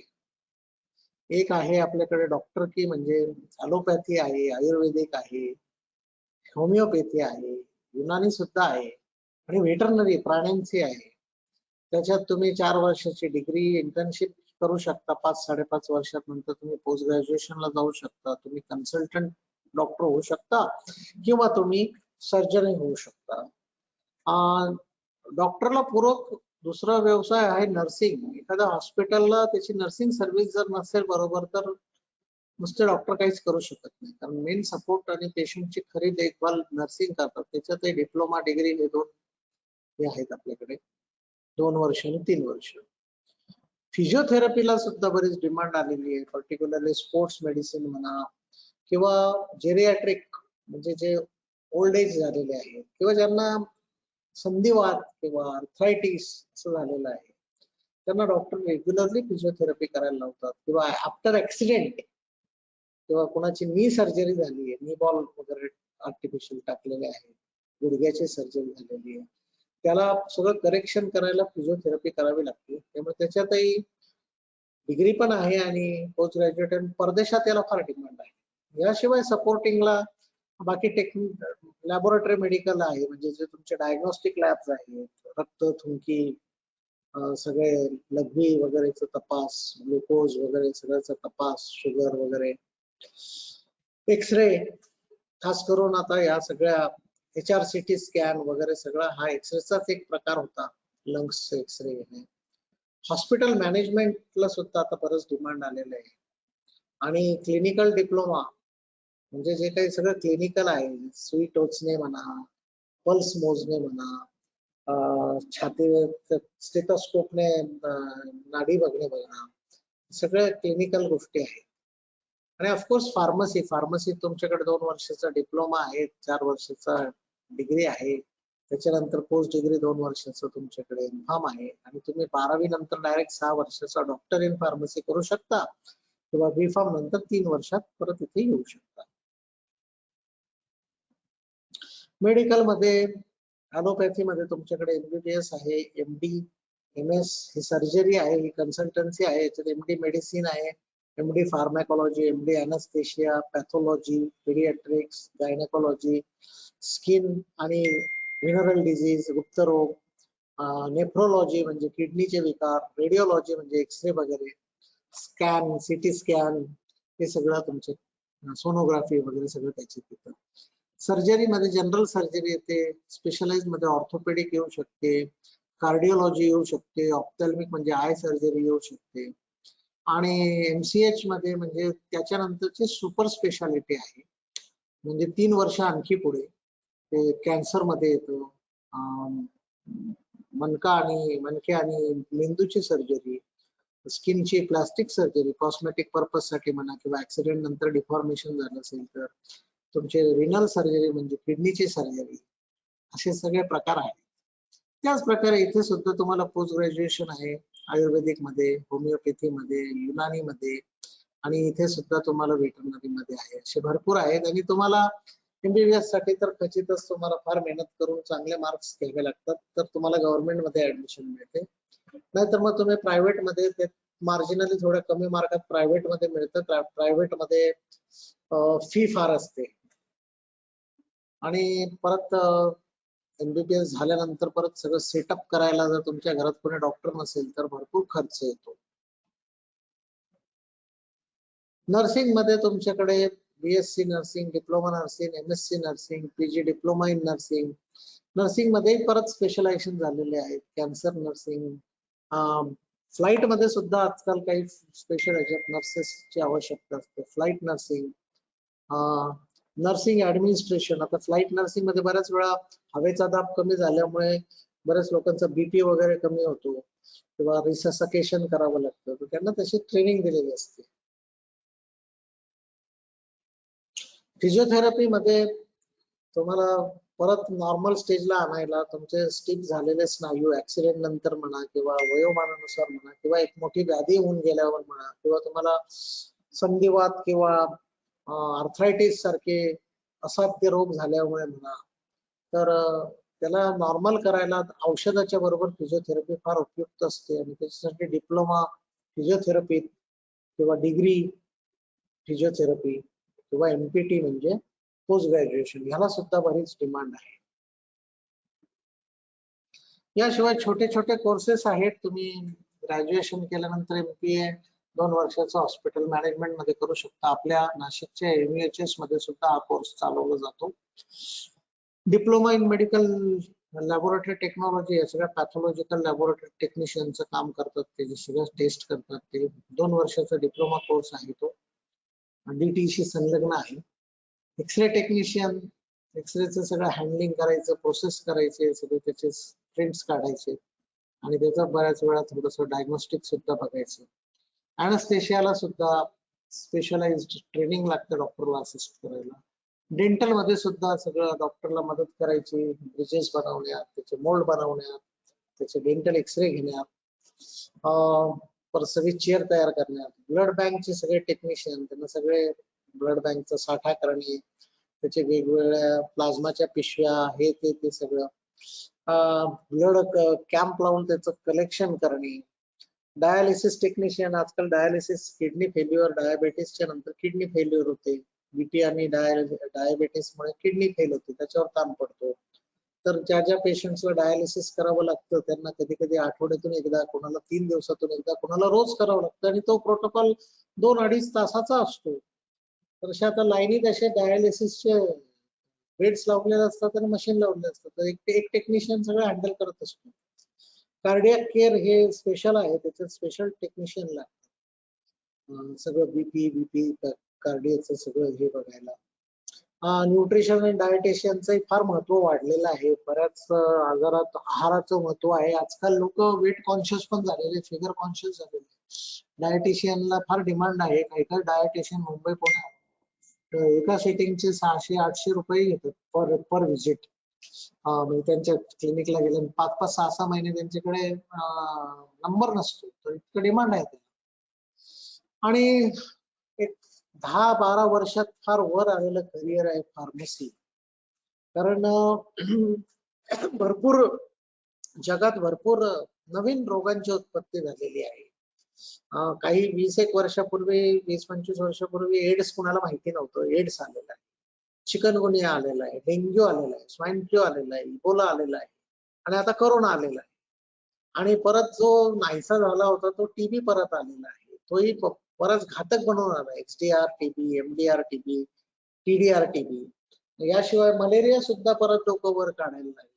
आता तो मेंदूचा मलेरिया झालेला आहे. त्यामुळे नवीन नवीन औषधाची निर्मिती होत राहणार, नवीन संशोधन होत राहणार. तर तसेच काही तुमचे डायबेटीस आहे, हायपर टेन्शन आहे, हे कधी साध्य न होणारे रोग आहे, त्यांना रेग्युलर औषध घ्यावंच लागतं माणसाला. तर ह्यामुळे औषधाचं महत्व कधीच कमी होणार नाही. It is a life line.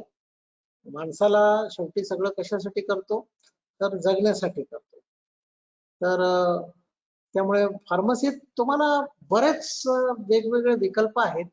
तुम्ही ग्रॅज्युएट झाल्यावर, डिप्लोमा झाल्यावर, पोस्ट ग्रॅज्युएट झाल्यावर मल्टिपल चॉईसने भरलेली अपॉर्च्युनिटी, आणि तुम्हाला जॉब्स अपॉर्च्युनिटी भरपूर आहेत. आणि गेल्या काही 4-5 वर्षात फार्मसीला सीटच राहत नाही, कारण त्याच्या रेस्ट्रिक्टेड कोटा आहे. त्याच्या भरमसाठ इंजिनिअरिंग सारख्या जागा वाढलेल्या नाहीत.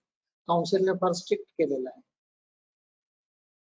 तर प्रोडक्शन म्हणजे सगळे वेगवेगळ्या टाईपच्या tablets, capsules, liquids, ointments, creams, inhaler, spray, सगळं बनवण्यासाठी इंजेक्शन्स, प्रोडक्शन, हे प्रोडक्शन फार विशिष्ट आणि फार वेगळ्या फॅसिलिटीमध्ये करावं लागतं. त्याच्यात फार स्किल असायला पाहिजे प्रत्येक स्टेपला. ते काही साध्या आपल्या नॉर्मल गोळ्यांसारखं नसतं, त्यात औषधही प्रमाणात आलं पाहिजे. सेल्स मार्केटिंग हा फार चॅलेंजिंग आहे. जर ज्या माणसाला फार जरा बोलका माणूस असेल, त्याला असं फील्ड मध्ये जाऊन काम करायला, चॅलेंजेस घ्यायला आवडत असेल, टार्गेट्स पूर्ण करायला आवडत असेल, तर या जॉबला मरण नाही. तुम्ही जर सेल्स वाढवलं तर त्या प्रपोर्शनेट तुम्हाला रिवॉर्ड मिळतात. आणि बऱ्याच कंपन्यांचे जे मेन व्यक्ती असते, चेअरमन वगैरे, हे सेल्स मार्केटिंग मधून आलेले असतात. डायरेक्ट यांच्यावर सगळं बनवून तुम्ही काय ठेवाल, पण प्रॉफिट सगळं यांच्यावर अवलंबून. डिप्लोमा फार्मसीला आणि आता आजकाल फार्मडीला सुद्धा हॉस्पिटल आणि कम्युनिटी फार्मसी एक नवीन प्रकार सुरू झालाय. फॉरेन कंट्रीमध्ये फार्मसीला फारच महत्व आहे, म्हणजे फार्मासिस्टला. आणि असं मानलं जातं की फार्मसिस्ट त्याच्या नावातच ड्रगला फार्मॅकॉन म्हणतात लॅटिन मध्ये, हा ड्रग एक्सपर्ट असतो. त्याची संकल्पना, त्याची निर्मिती, त्याची जोपासना, त्याचा साठा करणे, त्याचा डोस फिक्स करणे, त्याच्या आलेल्या ऍडव्हर्स रिॲक्शनवर ट्रीटमेंट करणे, त्याचे एक्सपायरी नक्की करणे, हे सगळं फार्मासिस्ट करतो. नवीन संशोधन करून ड्रग डिझाईन करून शोधून काढणं पण फार्मासिस्ट करतो. त्यामुळे कशाबरोबर काय घ्या, कशाबरोबर घेऊ नका, दुधाबरोबर टेट्रासायक्लिन घेऊ नका, तुमचे सगळे पेनिसिलिन खाली पोटी घ्या, अमुक वस्तू बरोबर ऍस्पिरिन घेऊ नका, खास करून अल्कोहोल बरोबर घेऊ नका. या सगळ्या गोष्टी समजवणं हे डॉक्टरांपेक्षा फार्मसिस्ट जास्त समजवतो. कशा पद्धतीने घ्यायचं, काय घ्यायचं. तर त्या तिथल्या फार्मसी फार मोठ्या असतात, तिथं स्पेशल फार्मासिस्ट क्वालिफाईड बसलेला असतो. प्रत्येक ग्राहकाला तो काउन्सिलिंग करत असतो. आणि हे परत सोशली पण सोसायटीत जाऊन सुद्धा काउन्सिलिंग करत असतात. तर आणि औषध हे फारच परिणामकारक असतं. फार कमी क्वांटिटीत त्याचा डोस असतो. तुमच्या एका टॅबलेट मध्ये बाकीचं सगळं स्टार्च असतं, पण थोडे मिलीग्राम औषध असतं. त्या औषधाचं प्रमाण कमी जास्त झालं किंवा त्याची गुणवत्ता कमी जास्त झाली तर डायरेक्ट तुमच्या आयदर तुम्हाला इफेक्ट येणार नाही किंवा फार वाईट इफेक्ट सुद्धा येऊ शकतो. त्यामुळे त्याचं नियंत्रण करण्यासाठी, त्याचं सारखं चेकिंग करण्यासाठी, क्वालिटी कंट्रोल आणि त्याची गुणवत्ता टिकून ठेवण्यासाठी क्वालिटी अश्युरन्स या फील्ड मध्ये सुद्धा फार डिमांड आहे. पर्टिक्युलरली तुम्हाला जर एक्सपोर्ट करायचं असेल अमेरिकेला वगैरे तर ह्याला फार डिमांड आहे. इथे सुद्धा फार्मासिस्टला फार स्कोप आहे. पूर्ण एअर कंडिशन मध्ये काम करतं. मुलींसाठी तर फार सुंदर ब्रांच आहे. क्लिनिकल रिसर्चचं महत्व फार वाढलंय सध्या 10-12 वर्षात. सगळे नवीन ड्रग्ज जे असतात ते माणसांवर चेक होतात. फेज 1, फेज 2, फेज 3 आणि परत पोस्ट मार्केट सर्व्हेलियन्स फेज 4. हे सगळं करायचं, क्लिनिकल डेटा करायचं हे, आणि बऱ्याच औषधांचं संशोधन आणि उत्पत्ती ही अमेरिका, जपान, युरोप या कंट्रीमध्ये जास्त होते. पण त्याचं टेस्टिंग करण्यासाठी ते India is the best market. कारण इंडियात तुम्हाला सर्व धर्म, सर्व टाईप, सर्व प्रकार, नॉर्थ, साऊथ, ईस्ट, वेस्ट वेगवेगळे तुम्हाला रेसेस दिसतात. प्लस इंडिया स्वस्त पण आहे आणि लोकसंख्या पण भरपूर आहे. तर वेगवेगळ्या मोठ्या मोठ्या हॉस्पिटल्सला पहिले 100 लोकांवर, मग 1000 लोकांवर, मग एकसाथ 10,000 लोकांवर ट्रायल होऊन त्याचा काही इफेक्ट होतो का, काय होतो का, हे सगळं क्लिनिकल रिसर्च आहे. त्याच्यात भरपूर उत्पन्न आहे, फार चांगले स्केल्स आहेत आणि पगार फार सुंदर आहेत आणि तुम्हाला जगात प्रवास करायचाही भरपूर चान्स मिळतो. आणि या सगळ्यावर औषध खात्याचं नियंत्रण असतं, फूड अँड ड्रग ऍडमिनिस्ट्रेशन. त्याची क्वालिटी जर चांगली नसली, कोणी भेळसेळ करत असेल तर त्याच्यावर फार स्ट्रिक्ट कारवाई घेतली जाते. काही काही शिक्षा तर फार जन्मठेपेच्या सुद्धा आहेत. तर हे रेग्युलेटरी म्हणतो. त्याच्यात सुद्धा भरपूर जागा आहेत तुम्हाला. ड्रग इन्स्पेक्टर पासून तर असिस्टंट कमिशनर पासून तर commissioner, drug controller general of India, अशा भरपूर पोस्ट आहेत आणि त्याला मान पण भरपूर आहेत. आजकाल आपण जर टीव्ही ऑन केला तर तुम्हाला भरपूर जाहिराती मिळतात. त्याच्यात आजकाल हर्बलचं फॅड वाढलेलं आहे. प्लस तुमच्या 10 पैकी 7-8 जाहिराती तर तुमच्या कॉस्मेटिक्सच्याच असतात. मग ते शॅम्पू म्हणा किंवा ते साबण म्हणा, टूथपेस्ट म्हणा, क्रीम म्हणा, ब्युटी क्रीम म्हणा, हे सगळं फार्मास्युटिकल मध्ये येतं. तर त्यामुळे ह्या फील्ड मध्ये सुद्धा फार फार डिमांड आहे. आणि कुठलाही ड्रग शोधायला किंवा त्याच्यापेक्षा वरचं ड्रग डेव्हलप करायला, कारण नवीन नवीन डिझीज येत असतात, अजून कोरोनाचा ड्रग शोधलाच गेला नाही, तर ह्याची रिसर्च चालू असते. तर त्याला रिसर्च अँड डेव्हलपमेंट म्हणतात.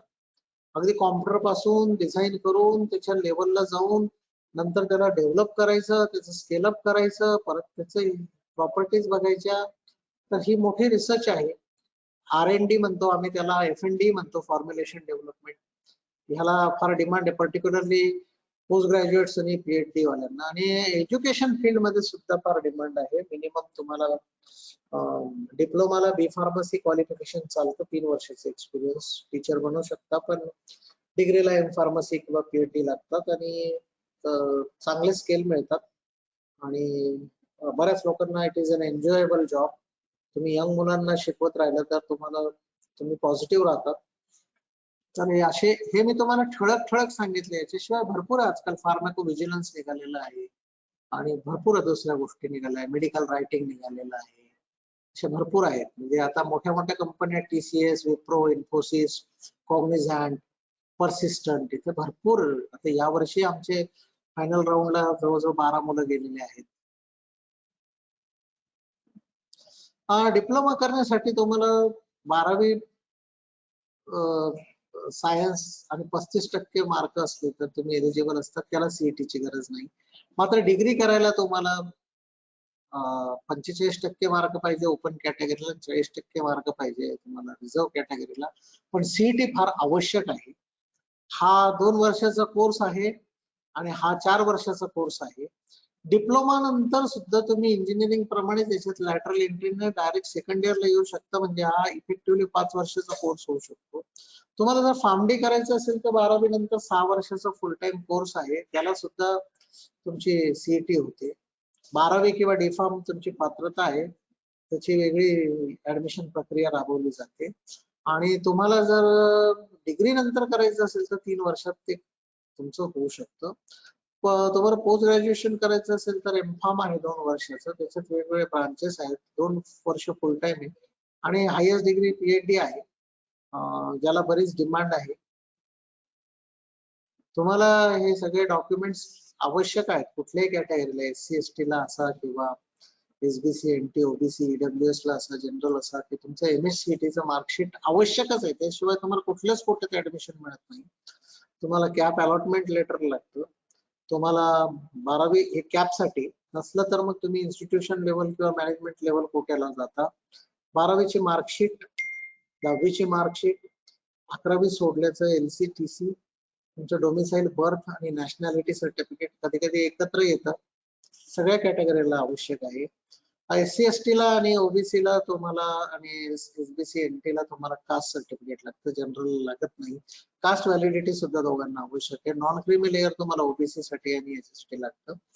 आणि फॅमिली इन्कम सगळ्याच ठिकाणी लागतं. तुम्हाला वेगवेगळ्या स्कॉलरशिप्स मिळू शकतात, त्यासाठी आवश्यक आहे. आधार कार्ड गरजेचं आहे. पासपोर्ट साईजचे 3 फोटो गरजेचे आहे आणि तुम्हाला बँकचं अकाउंटचं तुमचं पासबुकचं झेरॉक्स लागतील नॅशनलाइज बँकचे. आणि आता हे झालं बीफार्मच्या बाबतीत. आता मी माझे जे सहयोगी आहेत प्राचार्य हिरोळे सर, जे डिप्लोमा करतात आमचं चांदोरीला, त्यांना विनंती करू इच्छितो की त्यांनी जरासं डिप्लोमा फार्मसी जो कोर्स आहे एकदम शॉर्ट आणि स्वीट आहे आणि बराच त्याला जास्त डिमांड आहे. कारण माणूस लगेच 2 वर्षानंतर त्याची कमाई सुरू होते आणि त्याला फार धावपळ असते लोकांची ऍडमिशन घ्यायला. तर त्याच्या बाबतीत विस्तृतपणे तुम्हाला हिरोळे सर म्हणतात. Over to Hirole sir. Thank you, Dr. Jain sir, for your excellent presentation on career option after 12th science and career opportunity in pharmacy professions. Good afternoon to all dear students, parents, and my dear colleague. I am Professor R.A. Hirode, Principal KKOAG Institute of Pharmacy, Chandori. I heartily welcome to all of you. Today in this webinar, I am going to discuss in short about pharmacy, diploma in pharmacy course. What is the diploma pharmacy? What is diploma pharmacy course? What is the eligibility criteria? Then what are the opportunities after completion of D pharmacy and documents required for admission to D pharmacy? Sir, next please.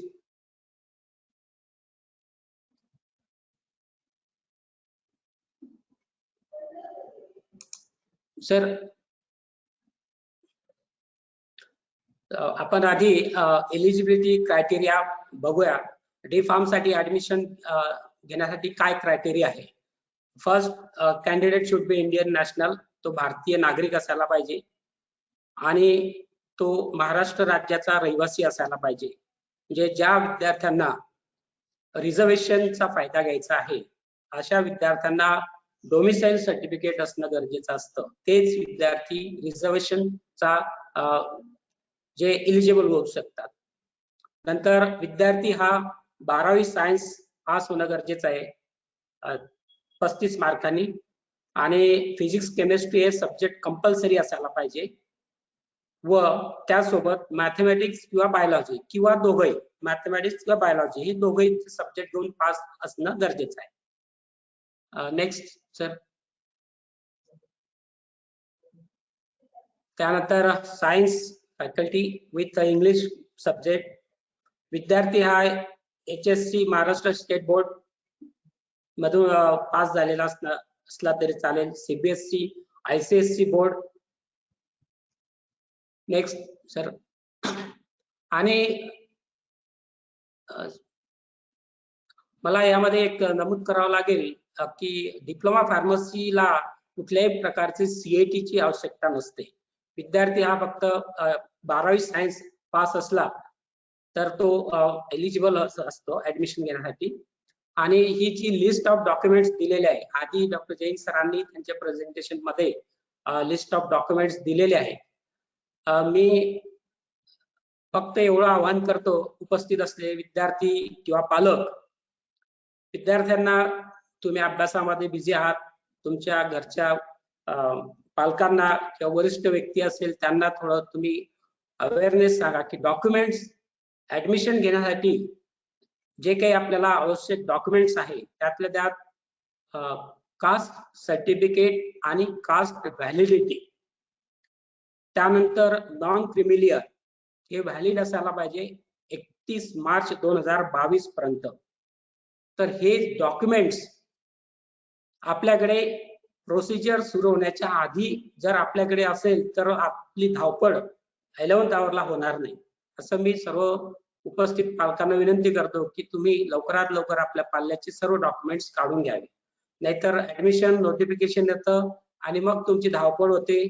आता तुमच्याकडे वेळ आहे आणि pandemic condition असल्यामुळे government offices सुद्धा limited employee मध्ये काम चालू आहे, तर तुम्ही आतापासून सुरुवात करा डॉक्युमेंट्स काढायला. Sir next. Career opportunity. Diploma pharmacy course complete केल्यानंतर शॉर्ट टर्म कोर्स आहे 2 वर्षाचा. त्यामध्ये डिप्लोमा कंप्लीट झाल्यानंतर त्या विद्यार्थ्यांनी स्टेट फार्मसी काउन्सिलला रजिस्ट्रेशन करणं गरजेचं असतं.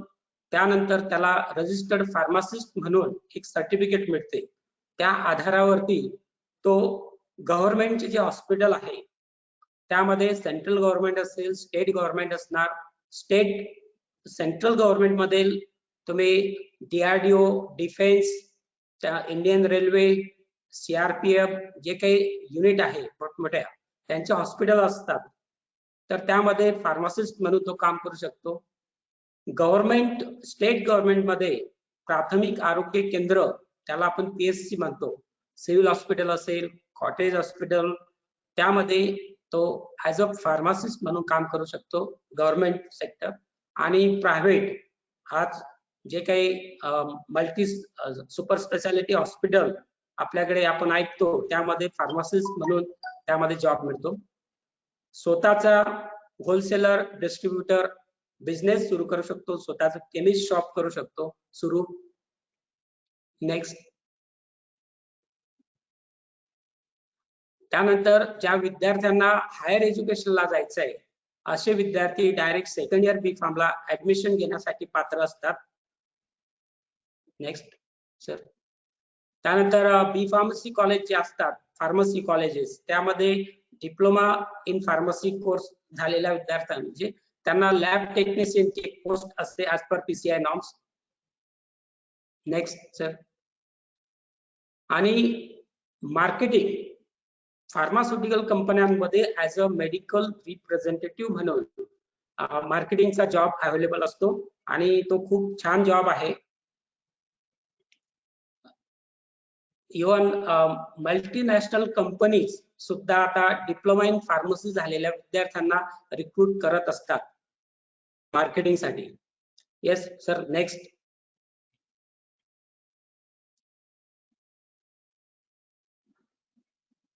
Diploma in pharmacy. सर मला एक सांगायचं आहे की हा 2 वर्षाचा कोर्स आहे आणि पूर्ण महाराष्ट्रामध्ये किंवा तुम्ही कुठल्याही भारताच्या कुठल्याही राज्यात गेले तर फार्मसी काउन्सिल ऑफ इंडियाने फक्त 60 जागांची मान्यता प्रत्येक कॉलेजला दिलेली असते. त्यामुळे लिमिटेड सीट असतात आणि ऍस्पायरंट खूप असतात. त्यामुळे ऍडमिशन घेण्यासाठी खूप धावपळ होते. प्रत्येक कॉलेजला ऍडमिशन 100% होत असतात. तर तुम्हाला जर चांगले मार्क मिळाले तर तुम्ही गव्हर्नमेंट कोट्यातून अप्लाय करायला इलिजिबल होऊ शकतात. आता मी डॉक्टर के जैन सर यांना विनंती करतो की त्यांनी आताची जी काही पॅन्डेमिक सिच्युएशन उद्भवलेली आहे आणि त्यात थर्ड फेज जी आहे वेव्ह ते कोविडची, ते विद्यार्थी लहान बालकांसाठी खूप घातक असेल तर त्यावरती आपण मार्गदर्शन करावं ही विनंती करतो. Thank you sir. तर असं हे सेशन आता संपत आलेलं आहे. माझी विनंती आहे विद्यार्थ्यांना पालकांना की येणारे 1-2 महिने तुमचे फार फार महत्वाचे आहेत. घरातच राहा, बाहेर जाऊ नका. कारण की जर तुम्हाला इन्फेक्शन झालं तर तुमच्या सगळ्या परिश्रमावर पाणी फिरेल, तुमच्या एफर्ट्स नाकाम होतील आणि तुमचं करिअरची जर्नी फार फार अफेक्ट होईल. त्यामुळे मास्क नियमित घाला. घराच्या बाहेर निघाले की मास्क घाला, किंबहुना 2 मास्क घाला. आज सर्जिकल मास्क वरून N95 मास्क घाला. मास्क सारखं प्रोटेक्शन नाही, कारण नाकावाटे आणि तोंडावाटेच याचा प्रादुर्भाव जास्त होतो.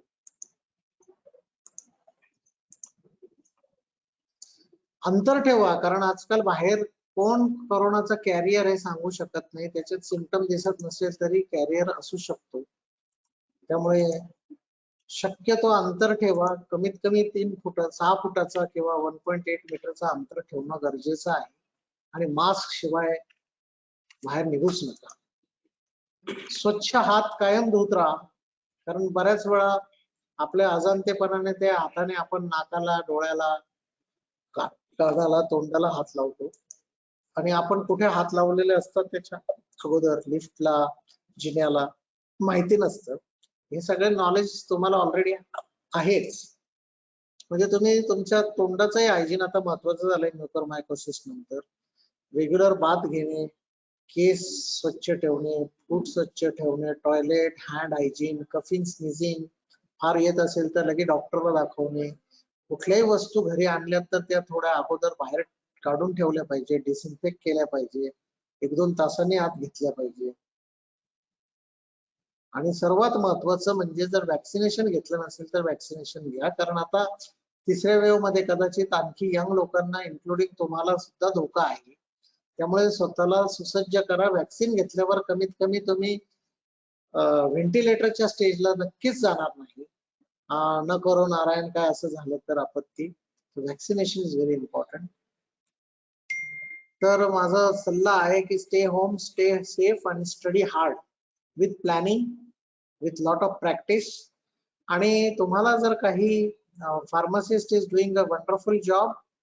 24 तास कंपन्या चालू आहेत, शॉप्सही चालू आहेत आणि औषधाचा भारतात कधीच तुटवडा पडला नाही. वॅक्सिनचा सुद्धा एवढ्या अफाट देशात आता आपण अमेरिकेलाही क्रॉस केलेला आहे वॅक्सिनेशन मध्ये. आणि हे आमचे ऍड्रेस नक्कीच नमूद करून घ्या. आमचा ऍड्रेस आहे, आमच्या ऍड्रेस पेक्षा आमचे URL आहे, आमचे ईमेल आहे, आमचे फोन नंबर आहेत, आमचे कोड आहेत. तुम्हाला जर काहीही अडचण आली तर आपल्या व्हॉट्सअप ग्रुपवरही आम्हाला प्रश्न विचारू शकता आणि त्याच प्रकारे तुम्ही हे करू शकता. शिंदे. तर आता मी अपील करीन, एकच आलेला आहे. काही क्वेश्चन कोणाचं काय असेल तर चॅट बॉक्स मध्ये टाका. अदरवाईज मला वाटतं बरंच प्रोलॉंग सेशन झाला. पुनश्च एकदा धन्यवाद. उपस्थित असलेल्या मुलांचं सुरुवातीला गर्दी जास्त होती, नंतर मुलंही कंटाळले. आणि जर काही क्वेश्चन असतील तर मी सेशन क्लोज करतो. सगळ्यांचे धन्यवाद मानतो, सगळ्या स्पीकर्सचे धन्यवाद मानतो आणि विशेषतः विद्यार्थी आणि पालकांचे धन्यवाद मानतो. धन्यवाद. Thank you. So I declare the session closed. आणि परत एकदा आम्ही पुढे सीईटीच्या प्रॅक्टिस साठी सुद्धा क्वेश्चन बँक साठी सुद्धा सेशन आयोजित करणार आहोत. पुढे ऍडमिशन साठी सुद्धा माहितीसाठी सेशन आयोजित करणार आहोत. आणि तुमचा अभिप्राय नक्कीच कळवा आम्हाला. आपल्या चॅट बॉक्स मध्ये सुद्धा टाका किंवा आमच्या व्हॉट्सअप ग्रुपवर टाका किंवा मेलवर टाका. धन्यवाद. Thank you. Thank you, sir. Thank you.